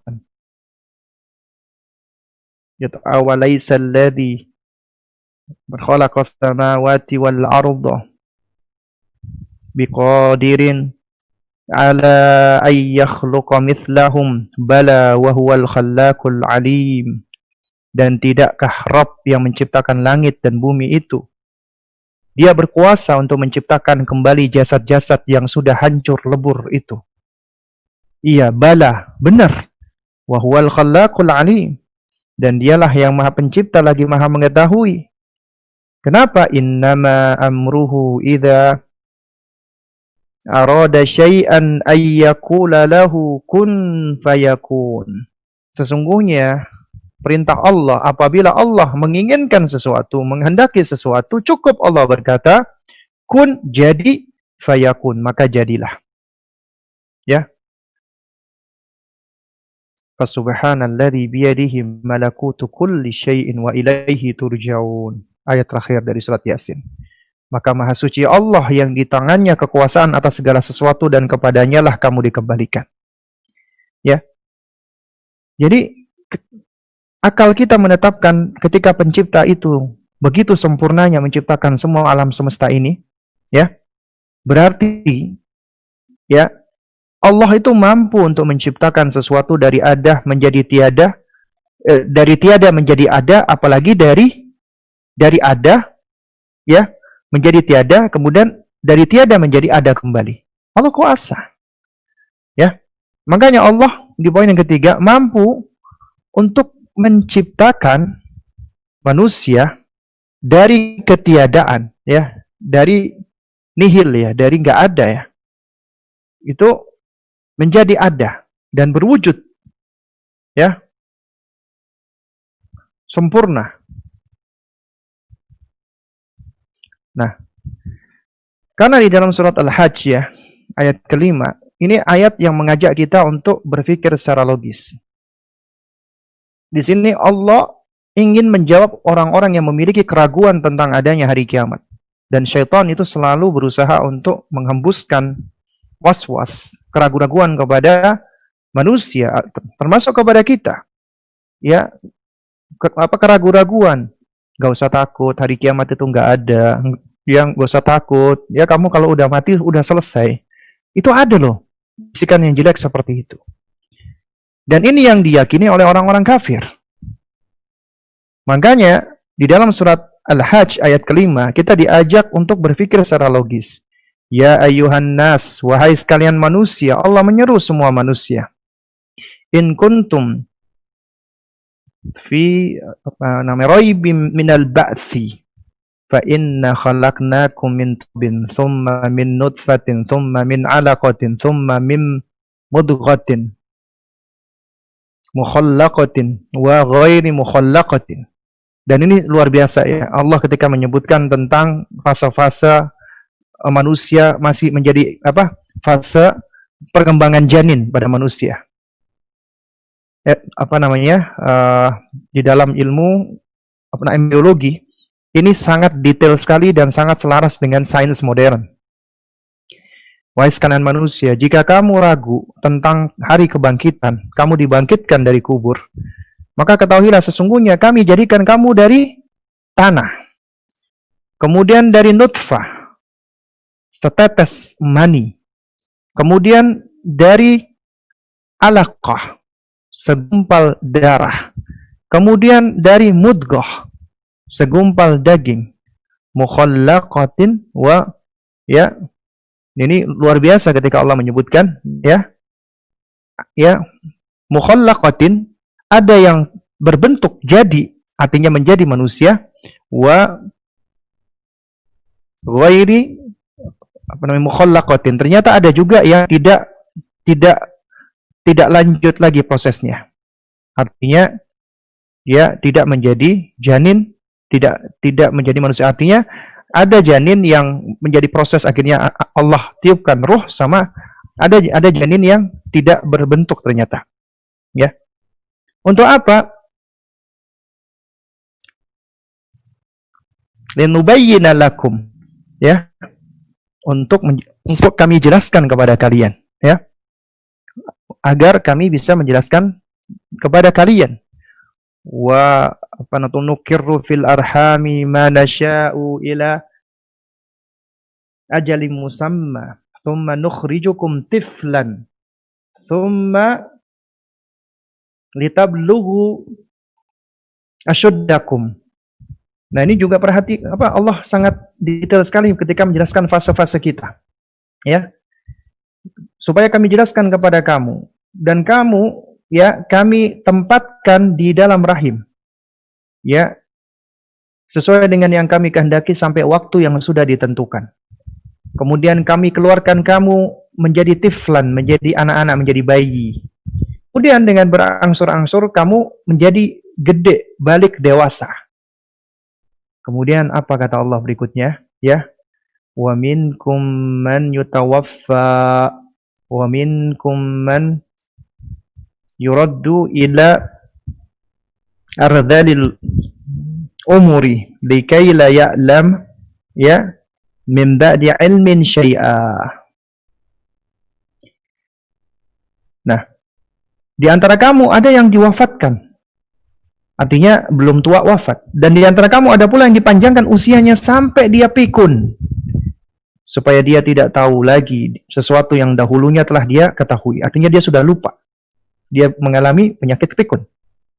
Dan kemudian yang menjadi syahid lagi, kata Allah Subhanahu wa taala, ketika Allah menjelaskan tentang fase perkembangan kita, Allah mengajak kita untuk melihat bumi. Apa kata Allah? وَتَرَى الْأَرْضَ هَامِدَةً فَإِذَا أَنْزَلْنَا عَلَيْهَا الْمَاءَ اهْتَزَّتْ وَرَبَتْ وَأَنْبَتَتْ مِنْ كُلِّ زَوْجٍ بَهِيجٍ. Kamu lihat bumi ini dulunya kering, kemudian kami turunkan hujan atasnya. Hidup bumi itu, subur tanah itu, dan menumbuhkan berbagai macam tumbuh-tumbuhan yang indah. Diajak kita berpikir tentang diri kita, fase pengembangan kita, mulai dari kita masih embrio, masih menjadi janin, masih segumpal, masih berupa nutfah, kemudian menjadi segumpal darah, kemudian menjadi sekerat daging, kemudian kita menjadi bentuk yang sudah berbentuk. Ada juga yang ternyata tidak mengalami proses berikutnya, mati, bukan mati ya, akhirnya ya yang pertumbuhan janinnya akhirnya tidak sempurna, terhenti. Akhirnya harus di-upgrade ya. Lalu kemudian setelah itu ditempatkan di dalam rahim selama beberapa waktu, dilahirkan oleh ibu kita. Kita anak-anak berangsur-angsur kita menjadi dewasa. Kemudian ada yang mati sebelum tua, ada yang dimatikan sampai usia pikun. Ya. Ini Allah jelaskan seperti ini. Ya. Kemudian Allah ajak kita berpikir tentang bumi, tadinya kering, Allah turunkan hujan, kemudian tumbuh, subur, dan Allah tumbuhkan berbagai macam tumbuh-tumbuhan. Apabila Allah mampu untuk melakukan ini semua, maka tentunya Allah juga mampu untuk berbuat yang lebih daripada itu. Allah mampu untuk membangkitkan kita semua dari kubur kita, menuju ke padang mahsyar di hari kiamat nanti. Ya. Nah, jamaah sekalian yang dimuliakan Allah Subhanahu wa taala. Ya. Itu makanya Allah di sini mengajak agar kita berpikir melalui diri kita, melihat diri kita dan melihat, mengamati alam. Dia dari tanah yang gersang, Allah turunkan hujan, kemudian Allah tumbuhkan tanaman, kemudian gak hujan lagi, kemudian mati, kering kerontang, kemudian Allah turunkan hujan lagi, tumbuh lagi. Ini mampu Allah lakukan. Ini ternyata Allah ajarkan kita, Allah perintahkan kita untuk apa? Untuk berpikir secara logis. Ya. Nah, baik ya. Dikarenakan sudah pukul 9 lewat. Ya, mudah-mudahan yang sedikit ini bisa memberikan manfaatnya. Mungkin ada pertanyaan. Ya, silakan yang ingin bertanya secara langsung ataupun yang ada di chat. Baik. Sudah ada yang raise hand, Ustadz? Ya, silakan yang ingin bertanya. Sebentar. Ya. Silahkan Sahnas ya. Ya baik, silakan yang ingin bertanya langsung, yang raise hand, yang bisa saya jawab ya. Tapi yang nggak bisa saya jawab maka harap dimaklumi. Assalamualaikum warahmatullahi wabarakatuh, Ustaz. Ya, waalaikumsalam warahmatullahi wabarakatuh. Assalamualaikum ya Ustaz, hafizakumullah. Jazakallahu khairan atas ilmu yang telah Ustaz sampaikan. Yang Amin. ini yang ingin Anda tanyakan, jika terdapat jika terdapat anak berusia 3-5 tahun dan ia nih bersalah, misalnya seperti memukul temannya atau tangan ini jahil, yang lainnya sesuai usianya ini. Lalu kita beritahu kenapa Allah ini menciptakan tangan kita ini untuk apa, kegunaannya gitu. Dan setelah kita memberitahu ilmunya ini, kita juga beritahu ke si anak ini bahwa kalau misalnya si anak ini pukul dan sering memukul seperti itu, maka ia termasuk orang-orang yang tidak Allah sukai. Apakah metode yang seperti ini diaplikasikan ke anak ini metodenya yang benar, Ustadz? Lalu jika salah, asalnya seperti apa ya, Ustadz? Jazakallahu khairan. Jazakillah khair wa barakallahu fiik wa ya. Sebentar ya, ini bulat. Baik, tadi usianya berapa? Usia 4 ya? 4 tahunan tadi usianya ya? Ya, baik. Kalau tidak salah ingat tadi usia 4 tahun ya? 3-5 tahun, Ustaz. 4-5 tahun ya, berarti usia TK sebenarnya ya. Baik.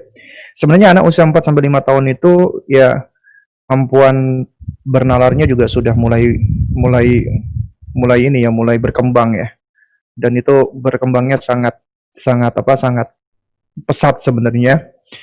Meskipun ya mereka mengalami puncak, seharusnya mumayyiz itu memang di usia 7 tahun. Tapi ternyata ada loh anak-anak yang mumayyiz duluan. Oke. Bagaimana anak yang dia itu ternyata suka menjahili temannya, suka cubit temannya, memukuli temannya misalnya. Apa yang kita lakukan? Ya, yang pertama, ya ini kita sebagai orang tua, ketika anak kita melakukan perkara-perkara seperti itu, mau nggak mau kita harus mengevaluasi dan melihat, mencermati, mengamati sekeliling anak kita. Kenapa sih dia melakukan hal seperti itu? Kita berusaha untuk mencari tahu, mengidentifikasi dulu. Apa penyebab dia melakukan hal seperti itu?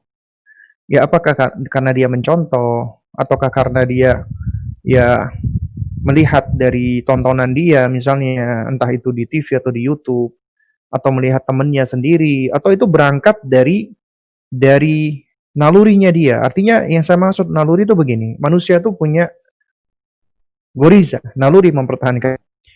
Ketika dia disakiti, maka dia berusaha mempertahankan diri. Ketika dia dipukul, kadang-kadang dia refleks memukul. Nah, ternyata ketika dia membalas memukul, itu yang dipukul temannya nangis. Sedangkan dia nggak nangis. Akhirnya dia merasa menang. Wah, dia merasa dirinya adalah orang yang kuat. Ada loh anak seperti ini. Akhirnya ternyata dia lakukan itu kepada anak-anak lain untuk mendapatkan pengakuan. Kenapa? Karena anak-anak usia ini sejatinya adalah usia egosentris. Mereka ingin menjadi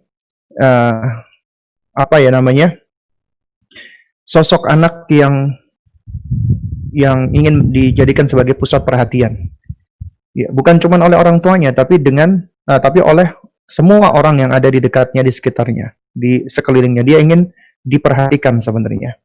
Nah, tapi dengan seiring berjalannya waktu, ya itu yang namanya egosentris anak ini sudah akan mulai sirna, mulai berkurang, kemudian menjadi sosiosentris ya.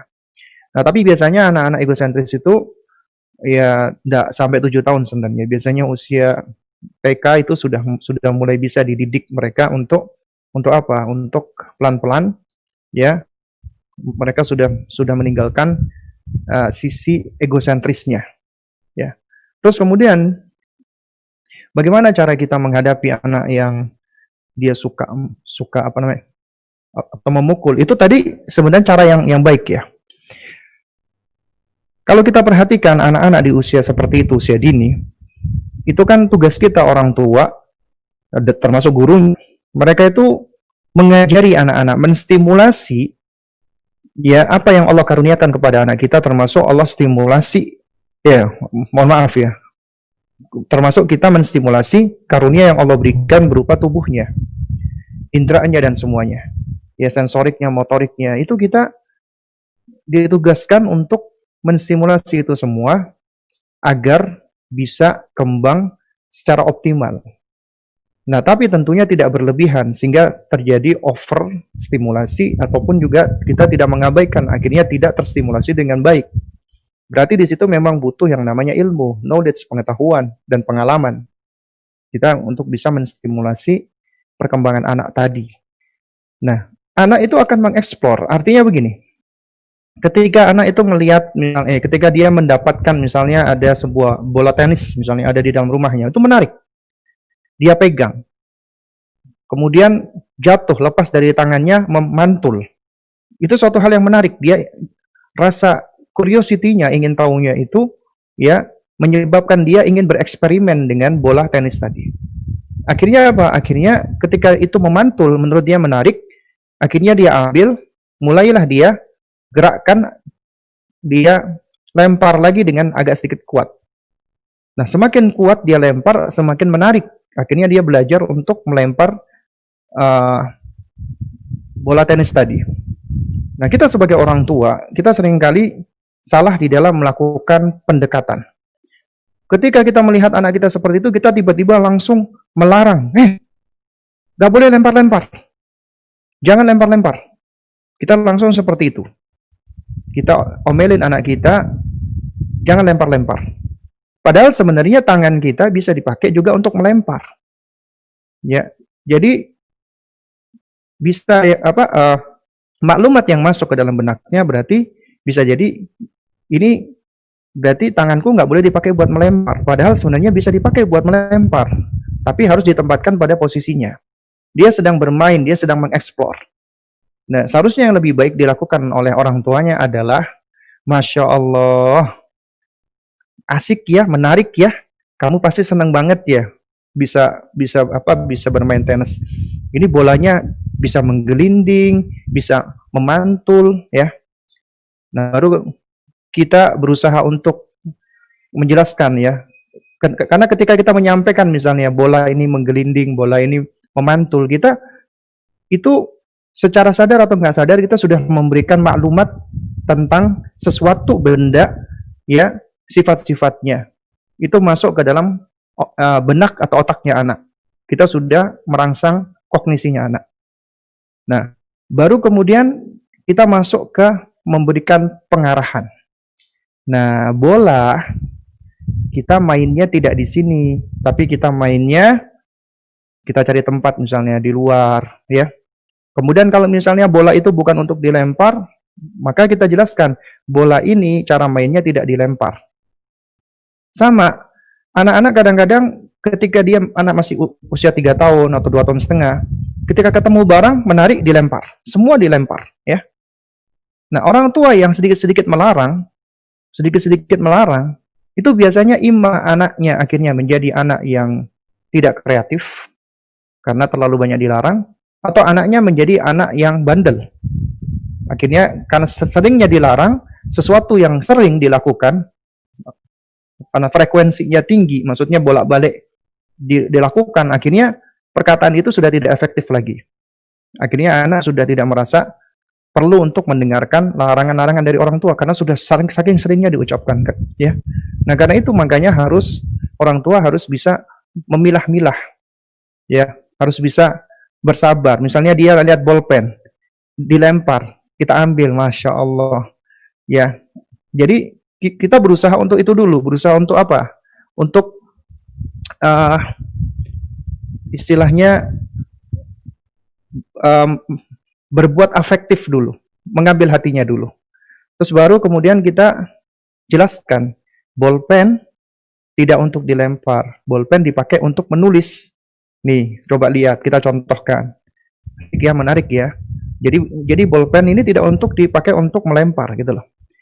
Nah, juga demikian ketika kita menjelaskan anggota tubuh kita, ya, anggota tubuh anak kita, termasuk tangannya, kakinya, ketika dia misalnya dipakai untuk belajar menulis, menggambar, kemudian dipakai untuk mewarnai, menggunting, ya, kemudian dipakai buat hal-hal seperti itu, maka kita juga jelaskan, Insya Allah bagus banget, ya, ini ya benar-benar bagus banget. Maksudnya kita puji dulu anak-anak itu memang karakternya di bawah 7 tahun itu, sebagaimana kata Syekh Ahmad bin Nasir apa namanya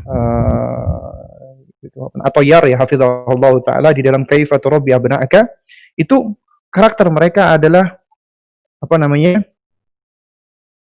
itu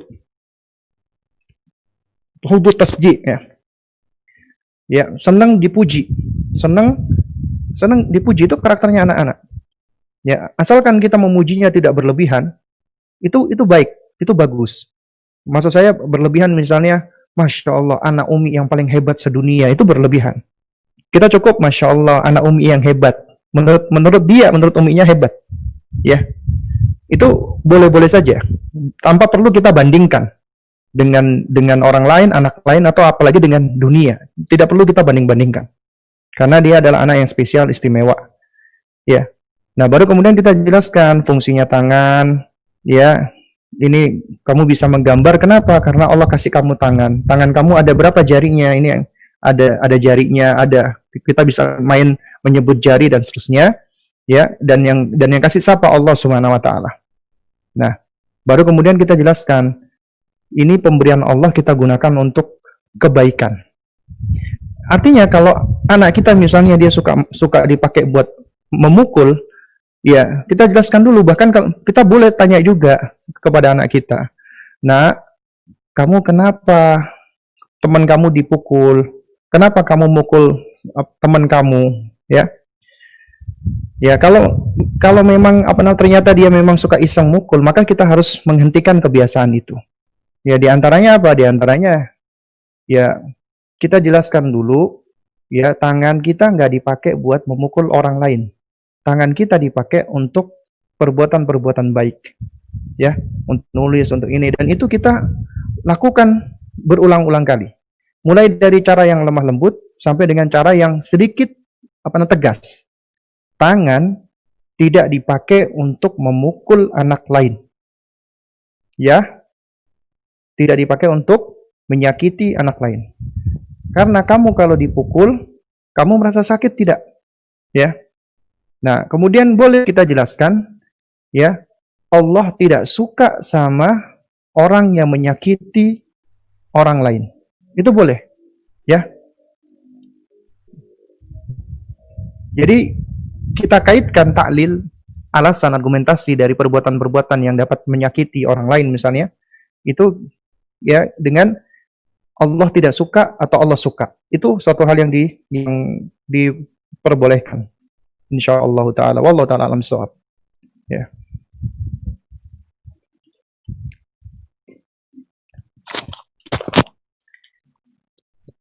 Selanjutnya ada pertanyaan dari chat, Ustadz. Ya. Mau saya bacakan? Boleh. Ustadz, silakan.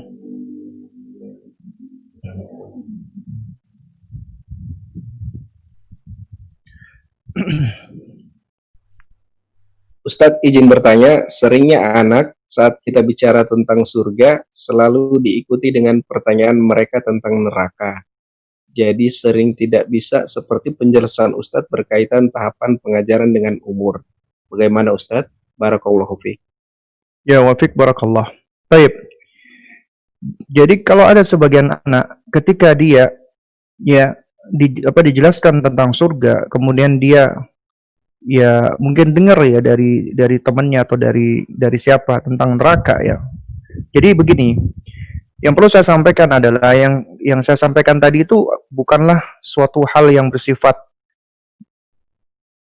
keharusan mutlak demikian, tidak. Ya. Jadi yang saya sampaikan itu adalah sebenarnya adalah kondisi-kondisi yang umum. Nah, tapi ternyata ada loh anak-anak yang dia mungkin interest. Dia pengen tahu ketika diceritakan tentang surga, termasuk neraka. Karena anak-anak itu kan apalagi di usia di bawah 7 tahun itu takhyil ya, daya khayalnya, imajinasinya itu tinggi. Ya. Nah, tapi tentunya ketika kita menjelaskan ya, tentunya kita selektif. Artinya kita berusaha untuk menjelaskan intinya neraka itu untuk orang-orang kafir. Ya, untuk orang-orang yang berbuat kejahatan di muka bumi, Allah siksa. Ya, siksanya kita sebutkan secara global. Nah, cuman kita fokuskan adalah ya ke arah surga. Dan juga kita fokuskan ke arah kebaikan-kebaikan Allah. Ya. Jadi ketika anak misalnya ingin tahu tentang jahanam, tentang neraka misalnya, sedangkan usianya di bawah 7 tahun, ya, boleh kita jelaskan tentang neraka. Nah, cuman upayakan itu bersifat global, tidak terlalu detail. Apalagi sampai kita membawa riwayat-riwayat yang isinya adalah adanya penyiksaan-penyiksaan. Ya. Jadi kita juga harus perhatikan tentang sejauh mana ya anak kita tersebut keimanannya terhadap Allah. Ya, kira-kira sudah mendekati ketuntasan tidak? Maksud saya tentang mahabbahnya kepada Allah Subhanahu wa taala. Memang kita nggak bisa ya, maksudnya mengatakan mendidik anak untuk mencintai Allah sampai tuntas, yang nggak bisa. Karena masalah keimanan itu kita nggak bisa menjelaskan sampai tuntas. Tuntas itu adalah sampai benar-benar seseorang meninggal dunia, dan itu pun juga masih belum tuntas. Ya, jadi ya kita menyebutkan misalnya ya usia 7 tahun harus tuntas masalah keiman, masalah mahabbah, usia mumayyiz harus tuntas roja ya. Nah, ini suatu hal yang berat ya, maksudnya mengatakan tuntas karena mengatakan tuntas itu harus ada standarnya. Dan ini masalah keimanan itu suatu hal yang berat untuk kita standarisasi. Tapi setidaknya itu bisa muncul sejumlah qarinah, tanda-tanda. Ya, misalnya anak yang tampak ya ketika dia itu sudah dikatakan mencintai Allah, dia senang untuk ketika azan berkumandang, alhamdulillah sudah masuk waktu azan, waktunya sholat, dia senang. Itu berarti apa? Berarti sudah muncul rasa cintanya kepada Allah, sehingga ketika ibadah dia senang karena dia tahu ketika ibadah dia akan bersua, akan berjumpa dengan Allah. Karena kita udah jelaskan di dunia Allah Maha Baik. Ya, Allah Subhanahu wa taala tidak bisa kita lihat. Kita nggak bisa ketemu Allah di dunia ini, maksudnya melihat wujud Allah. Tapi Allah memberikan kita hadiah. Hadiahnya adalah salat. Yaitu apa? Kalau kita ingin bicara sama Allah, salat dan doa. Ya. Jadi salat itulah di antara salah satu nikmat karunia Allah, ya, alat kita untuk bisa ngomong, bicara sama Allah. Yang sudah Allah tentukan sesuai dengan kehendaknya. Bahkan kita perlu jelaskan kepada mereka, Allah berikan ibadah salat itu secara khusus, langsung ketemu sama Nabi ketika Nabi Isra Mi'raj, ketika Nabi Mi'raj. Ya, itu Allah perintahkan perintah salat tersebut. Ya. Nah, jadi ya, ketika anak misalnya muncul rasa ingin tahunya, ya boleh saja kita ceritakan, tapi secara global. Jangan diceritakan langsung terperinci. Sebelum kita membangun dulu fondasi atau dasar. Tapi kalau dia alhamdulillah sudah mulai tampak indikasi atau qarinahnya, boleh. Nggak apa-apa gitu loh. Ya, kita jelaskan, tapi tentunya kita jelaskan sedikit demi sedikit. Dan jangan sampai ya ketika kita menjelaskan sesuatu itu malah ada loh kadang-kadang anak itu cenderung senang sama hal-hal yang bersifat, ya mohon maaf ya, ada anak yang senang ketika dia mendapatkan cerita-cerita yang serem, horor, ya yang mengerikan, yang menakutkan, dia tuh malah senang gitu loh. Nah, ini patut diwaspadai. Ada anak-anak itu ketika dia mendapatkan cerita yang ngeri, yang horor, yang anak-anak lain pada umumnya takut, dia malah enggak. Dia malah penasaran, dia malah senang. Bahkan dia berusaha untuk mencari. Ya, Ini apa bahayanya? Bahayanya ya jika itu kosong dari keimanan kepada Allah, itu bahayanya ya ini bisa ya bukannya kita menvonis ya, bukan. Jadi sekali lagi diperhatikan bukan artinya ini vonis, tapi bisa jadi ini ya akan mengarah kepada apa keburukan, yaitu bisa menjadi anak-anak yang senang dengan yang namanya apa namanya kekerasan, dengan senang dengan yang namanya hal-hal yang sadis. Dan ketika misalnya dia lihat ya dia diberi kesempatan dia bisa ngelihat di video atau di YouTube ataupun di media-media yang bisa dia lihat ada sadis-sadis, maka dia merasa enjoy, senang. Ini bahaya, bisa merusak fitrah. Nah, oleh karena itu makanya ketika kita bicara tentang hal-hal yang bersifat hukuman dari Allah, ya, azab dari Allah, itu kita kaitkan Allah Maha Adil. Allah menghukum karena keadilan Allah. Ya. Bukan karena ya Allah menghukum gambarannya Allah menghukum itu dengan begitu sadisnya begitu. Enggak. Karena kadang-kadang ada loh orang tua yang menggambarkan seperti itu dalam rangka supaya anaknya takut, akhirnya anaknya ditakut-takutin, ya. Jadi tujuan kita tidak seperti itu. Tujuan kita itu malah tetap kita membangun imaji positif tentang Allah meskipun Allah menyiksa, tapi siksaan Allah itu memang karena sepadan, worth it dengan apa yang dilakukan oleh manusia-manusia dan mereka layak memang dihukum oleh Allah. Dan kita berikan pelajaran, kita jangan seperti manusia-manusia seperti itu gitu. Wallahu a'lam bishawab. Ya, silakan ini Mas Oka yang raise hand.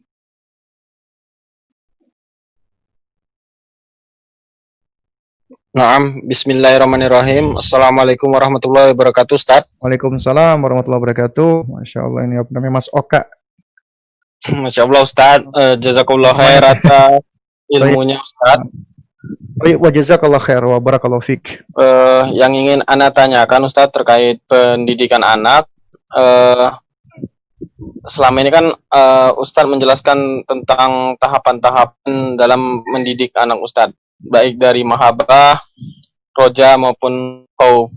Yang ingin Ana tanyakan, Ustaz, apa indikator terutama untuk anak yang tufulah atau yang memang belum kita pahami responnya itu, bahwa yang pertama kan mahabbah itu sudah tertanam atau tumbuh di dalam anak tersebut, Ustadz. Dan secara umum atau global di tahapan-tahapan untuk roja dan khauf secara umum seperti apa indikatornya, Ustadz, bahwa pendidikan atau yang kita tanamkan dalam anak itu sudah tertanam pada diri mereka untuk jadi bisa untuk kita evaluasi ke depan, Ustadz. Barakallahu fiik. Oh iya, wafik barakallah ya. Ya, ini pertanyaan yang mudah ditanyakan tapi sulit dijawab sebenarnya. Kenapa? Karena poinnya adalah kita berbicara tentang indikator. Ya, indikator seperti apa anak dikatakan dia sudah tumbuh mahabbahnya, tumbuh rojanya, tumbuh khaufnya. Sebenarnya indikator ini tampak dari apa? Pertama dari amalan, perbuatan sang anak. Yang kedua, ya juga tumbuh, ya sebentar ya, ini baterainya mau habis ini, laptop saya cas dulu. Oke. Nah, jadi yang tampak adalah tentunya dari amalannya, dari perkataannya, ya. Karena ini dari amalan dan perkataan ini itu yang merupakan indikator pula dari yang namanya perangai, dari yang namanya karakter, dari yang namanya sifat. Ya, itu tampaknya juga itu akan tampak pada perbuatan dan perkataan. Contohnya begini, ya. Anak yang kita didik untuk mengenal Allah dan mencintai Allah Subhanahu wa taala, ya, di antara tanda kita melihat bahwasanya bukan kita katakan pendidikan kita sudah sukses, tidak. Ya, tapi di antara salah satu tanda ya bahwasanya anak kita itu sudah mulai muncul mahabbahnya, cintanya kepada Allah adalah ketika misalnya dia senang ya membaca Quran. Ya. Jadi ketika ada Al-Quran, entah itu mushaf atau ada murattal, bahkan dia pengen untuk diputarkan murattal, atau pengen dia untuk dibacakan Quran, atau pingin dia untuk belajar untuk membaca Al-Quran dari dirinya, maka itu diantara tanda anak ini memang dia sudah tumbuh mahabbahnya. Ya. Dan juga diantara tanda anak-anak ini sudah muncul mahabbahnya itu dari percakapan dia sehari-hari, entah dengan kita atau dengan temannya atau dengan orang lain. Ya, itu bisa. Nah, jadi misalnya contohnya ya, kita di sekolahan ya, di sekolahan kami misalnya di Anak Teladan Bintaro ya. Ya, jadi pada saat kita melihat artinya kita didik anak-anak ya. Jadi pada saat kita ajarkan mereka ya, maksudnya guru-gurunya yang ngajarin ya, itu Masya Allah guru-guru yang kreatif ya, membuat konten-konten dan aktivitas-aktivitas yang sangat baik. Nah, jadi misalnya contohnya begini, ketika belajar tentang waktu fajar, di waktu fajar itu ada apa sih? Oh, ternyata di waktu fajar itu adalah waktu yang penuh dengan keberkahan. Ya. Kemudian juga Allah Subhanahu wa taala turun ke langit dunia dan Allah akan mengabulkan doanya siapapun yang meminta kepada Allah. Siapapun yang berdoa kepada Allah, Allah akan kabulkan. Kemudian juga malaikat rahmat juga sama. Ya, itu akan datang banyak memberikan rahmat, memberikan keberkahan. Kemudian juga di antara tandanya ketika ayam, misalnya ayam istilahnya berkokok ya. Ya, itu juga di antaranya datang dalam riwayat ayam itu sedang melihat malaikat. Nah, ternyata anak-anak yang kita ajari seperti ini, tiba-tiba mereka minta sama uminya, "Umi, aku besok bangunin subuh." Padahal dia biasa bangunnya jam 6 atau di atas itu bahkan, atau jam 7. "Bangunin aku subuh." Nah, uminya bilang, "Masya Allah anak Umi ya. Umi bangunin waktu subuh asalkan kamu jam 8 atau jam 9 paling lama kamu tidur." Akhirnya mau dia tidur. Kenapa? Karena dia kepingin mendapatkan waktu fajar, waktu subuh. Dan ini Masya Allah, ini diceritakan oleh sebagian orang tua. Ketika mereka bangun, Masya Allah, mereka tiba-tiba duduk mengangkat tangan berdoa. Ya, mereka berdoa. Dan di antara doanya apa? Mereka mendoakan kedua orang tuanya. Nah, ini di antara tanda sebenarnya anak-anak itu fitrahnya lurus loh. Lebih mudah mereka untuk diajarkan kebaikan-kebaikan. Apalagi dibiasakan dengan kebaikan. Itu lebih mudah mereka itu seperti itu. Bahkan itu ada ibu ya, ibunya ini ya barusan belajar, ya barusan ngaji, alhamdulillah. Jadi punya kebiasaan-kebiasaan, misalnya ketika lagi melihat sesuatu, wow, atau ekspresi seperti itu, diingatkan sama anaknya, "Mi, Masya Allah, Mi, Masya Allah," gitu. Jadi bukan ngomong wow atau yang semisalnya. Diingatkan sama anaknya. Nah, ini diantara tanda-tanda qarinah yang kita bisa perhatikan, bahwasanya diantara yang kita ajarkan, yang kita didik itu ternyata merasuk ke dalam dirinya. Kita nggak mengatakan berhasil, enggak. Karena untuk mengatakan berhasil itu berat ya. Nah, juga sama ketika ada anak ya, antum bertanya tentang rojaknya dia, ya, dia mengharap kepada Allah Subhanahu Wa Taala. Ada loh seorang anak ketika dijanjikan oleh bapaknya, misalnya kamu puasa Ramadan ini puasa utuh 30 hari, kamu Abi belikan ini misalnya. Ketika abinya mau belikan, dia bilang, "Abi, aku nggak usah dibelikan, Bi."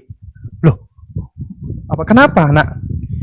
Karena balasan Allah lebih baik daripada hadiah yang Abi berikan. Itu ada loh seperti itu, Masya Allah.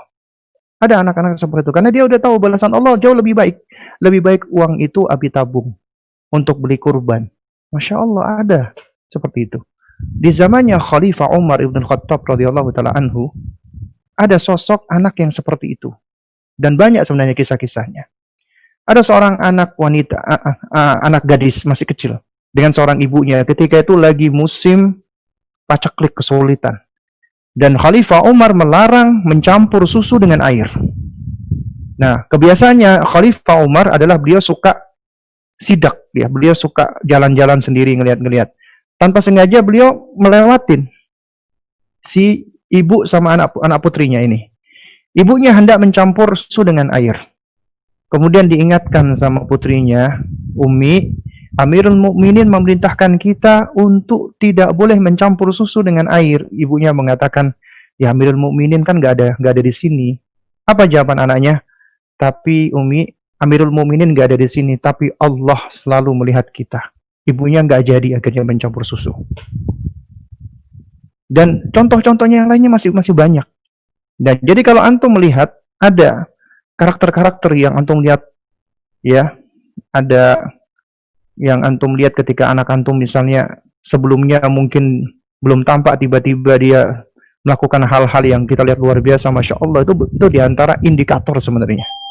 Wallahu a'lam bishawab, ya. Ya. Selanjutnya mau dari chat atau yang raise hand aja Ustadz? Silakan. Kalau yang raise hand ingin bertanya langsung, silakan. Kalau nggak ada ya kita bacakan yang dari chat. Oke, ini ada yang dari raise hand ya Ustadz. Silakan. Silakan.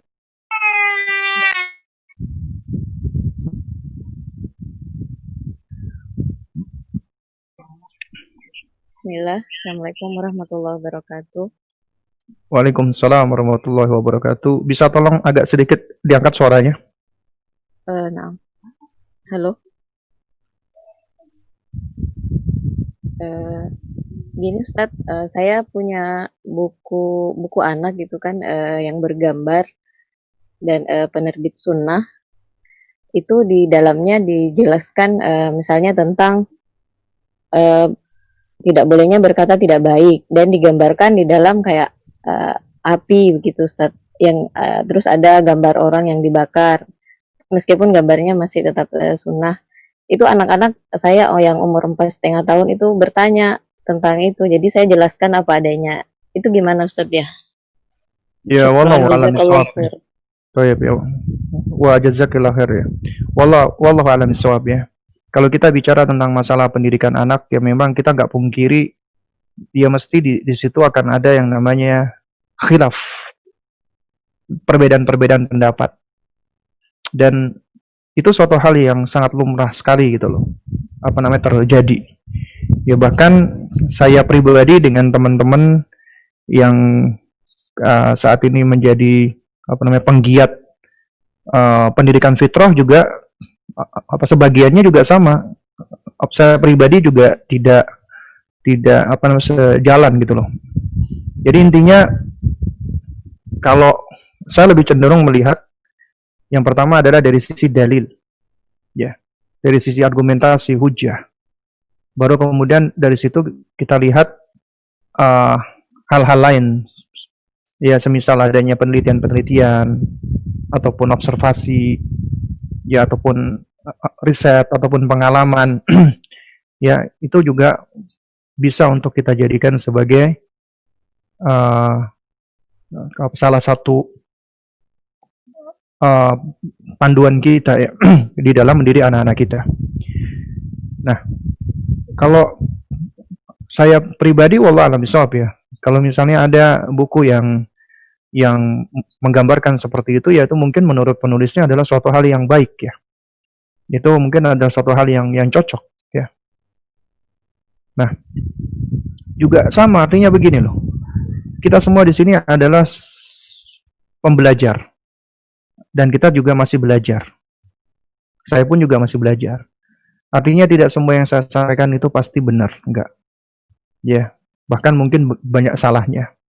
Dan demikian pula juga jika ada teman-teman yang lain, ya, kawan-kawan atau ustadz-ustadz yang lain juga menyampaikan sesuatu yang berbeda dengan saya, itu adalah suatu hal yang sangat lumrah banget, ya, sangat lumrah. Dan kita di sini dituntut untuk bisa bersifat kritis. Artinya kita mengikuti sesuatu bukan karena ikut-ikutan, bukan karena yang mengatakan Ustadz Fulan, bukan karena ini adalah buku sunnah misalnya dalam tanda kutip ya, atau karena ini yang menyampaikan, enggak. Kita lihat ya apa argumentasinya, apa dalilnya, apa hujahnya. Itu yang kita lihat pertama kali dulu. Ya. Lalu kemudian apakah itu selaras tidak dengan Al-Quran dan Sunnah? Kemudian apakah itu juga hikmah tidak? Karena kalau kita bicara sebenarnya bukan cuman masalah dalil saja, ya, tapi juga yang penting istidlal. Karena betapa banyak orang-orang itu yang tahu dalil yang baik, tapi ternyata nggak baik di dalam beristidlal.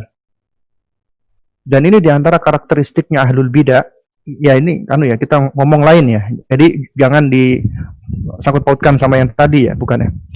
Kita ngomong tentang dalil. Semua kelompok-kelompok yang ada juga mengatakan kita punya dalil. Tapi ternyata tidak semua dalil itu diakui. Dan bisa jadi mungkin dalilnya sahih, tapi ternyata istidlalnya tidak sahih. Ali radhiyallahu taala anhu ketika mensifati Khawarij, ketika mereka mempergunakan ayat-ayat Allah Subhanahu wa taala, di antaranya inil hukmu illa lillah. Ya, sesungguhnya hukum itu adalah milik Allah. Bahkan mereka juga seringkali berkoar-koar yang mereka mengatakan itu wa man lam yahkum bima anzalallahu fa ulaika humul kafirun. Siapa yang tidak berhukum dengan hukum Allah, maka dia kafir. Ini dalil. Hujjah Al-Quran. Al-Quran dalil. Sahih tidak? Sahih. Tapi ternyata cara mempergunakan dan cara menempatkan dalilnya itu yang nggak benar, itu yang keliru. Istidlalnya keliru. Ya, makanya Sayyidina Ali sampai menyebut mereka ni'mad dalil wa bi'sal istidlal. Sebaik-baik dalil, seburuk-buruk cara menempatkan dalil. Ya. Dan yang seperti ini juga banyak karena memang manusia itu tafawud. Ya, punya cara pandang yang beda-beda. Demikian pula di antara sesama kita ahlu sunnah juga ya sangat mungkin terjadi adanya perbedaan pendapat. Apalagi kalau kita ngomong tentang masalah tarbiyatul abna, pendidikan anak, itu memang ya kalau kita perhatikan ya dari sisi Rasulullah, Nabi itu kalau kita bicara anak-anaknya saja, itu anak-anaknya laki-laki itu semuanya wafat ketika ketika usianya masih kanak-kanak, masih bayi. Anak perempuannya pun ya itu juga maksud saya adalah yang tumbuh hingga dewasa itu adalah anak-anak perempuannya, dan itu pun juga wafat. Ya. Artinya ya yang 2 dan 3 wafat sebelum Nabi, baru kemudian Rasulullah wafat, kemudian Fatimah wafat. Ya. Jadi kalau kita perhatikan sebenarnya kita ngomong misalnya ya mengklaim pendidikan ala Nabi, pendidikan cara mendidik anak sesuai Nabi, itu sebenarnya memang berat. Karena sejatinya kita itu ketika berbicara seperti ini, kita itu sebenarnya adalah mengambil dalil dan istidlalnya. Dan kalau saya lebih cenderung untuk melihat ada nggak sih ulama atau ada nggak sih ulama-ulama kita yang punya pendapat seperti itu gitu loh. Karenanya misalnya contohnya ini cuman saya contohkan ya, dengan teman-teman misalnya yang mereka misalnya kita katakan sebagai penggiat pendidikan fitrah.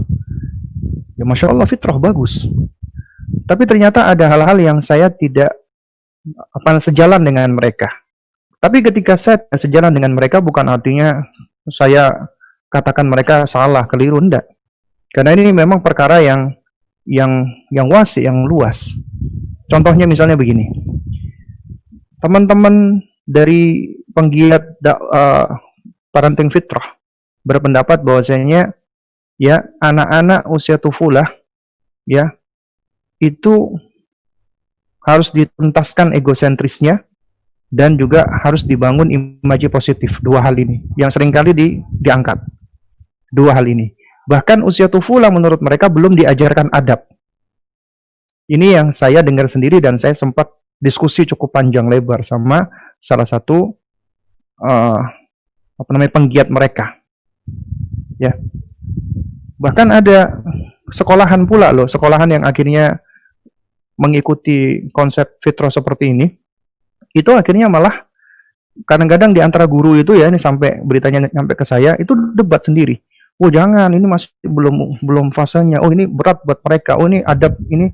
Jadi seakan-akan itu konsep yang sudah dibaku. Padahal kita katakan itu konsep tetap berangkat dari hasil ininya manusia, hasil istidlalnya manusia. Gitu loh. Nah, oleh karena itu makanya saya pribadi ya mengajak kepada antum-antum semua, para abah dan para ummahat, ya, di dalam perkara apapun, termasuk di dalam masalah pendidikan anak, kita tetap harus kritis. Tidak langsung take it for granted, langsung kita terima begitu aja. Oh, karena yang menyampaikan Ustadz Fulan, enggak. Kita tetap harus kritis. Artinya kita lihat apa argumentasinya, apa dalilnya, apa buktinya. Ya. Dan juga apa namanya? Ada nggak sih ulama yang berpendapat seperti itu gitu loh. Seperti misalnya ada pula yang mengatakan bahwasanya ya anak tufuliyah itu hanya diajarkan bukan hanya ya, anak tufuliyah diajarkan tauhid rububiyah. Anak mumayyiz tauhid uluhiyah. Anak murahik tauhid asma wa sifat. Saya pribadi nggak cocok. Kenapa? Karena tauhid itu satu kesatuan. Jadi nggak dipisah-pisah seperti itu. Pemilahan tauhid menjadi rububiyah, uluhiyah dan asma wa sifat itu adalah untuk tashil, memudahkan. Tetap usia dini diajarkan semua tauhid itu sesuai dengan akalnya. Jadi nggak dipisah. Oh, ini diajarkan rububiyah dulu. Oh, ini diajarkan uluhiyah dulu. Oh, ini diajarkan asma wa sifat dulu. Enggak. Ya. Nah, tapi saya tetap menghargai mereka yang punya pandangan seperti itu. Bahkan saya pun sempat nanya ke sejumlah masyayikh ketika itu ya via Twitter dan via email ya, bahkan ya diantaranya muridnya Syekh Albani rahimahullah, yaitu Syekh Walid Saifun Nasr. Ketika saya WA ya, dia mengatakan ini bahkan dikatakan beliau adalah termasuk perkara muhdats yang diada-adakan di dalam masalah pendidikan anak. Padahal anak usia dini udah diajarkan mereka untuk ditalkin dengan kalimat la ilaha illallah. Talkin itu uluhiyah. Ya. Nah, jadi ya intinya kurang lebihnya seperti itu ya. Ya wallahu a'lam bishawab. Ya, dikarenakan ini sudah pukul 10, ya mungkin ya kita akhiri ya kajian kita di malam hari ini. Mudah-mudahan bisa memberikan manfaatnya. Dan mohon maaf kalau tidak semua pertanyaan bisa saya jawab. Ya.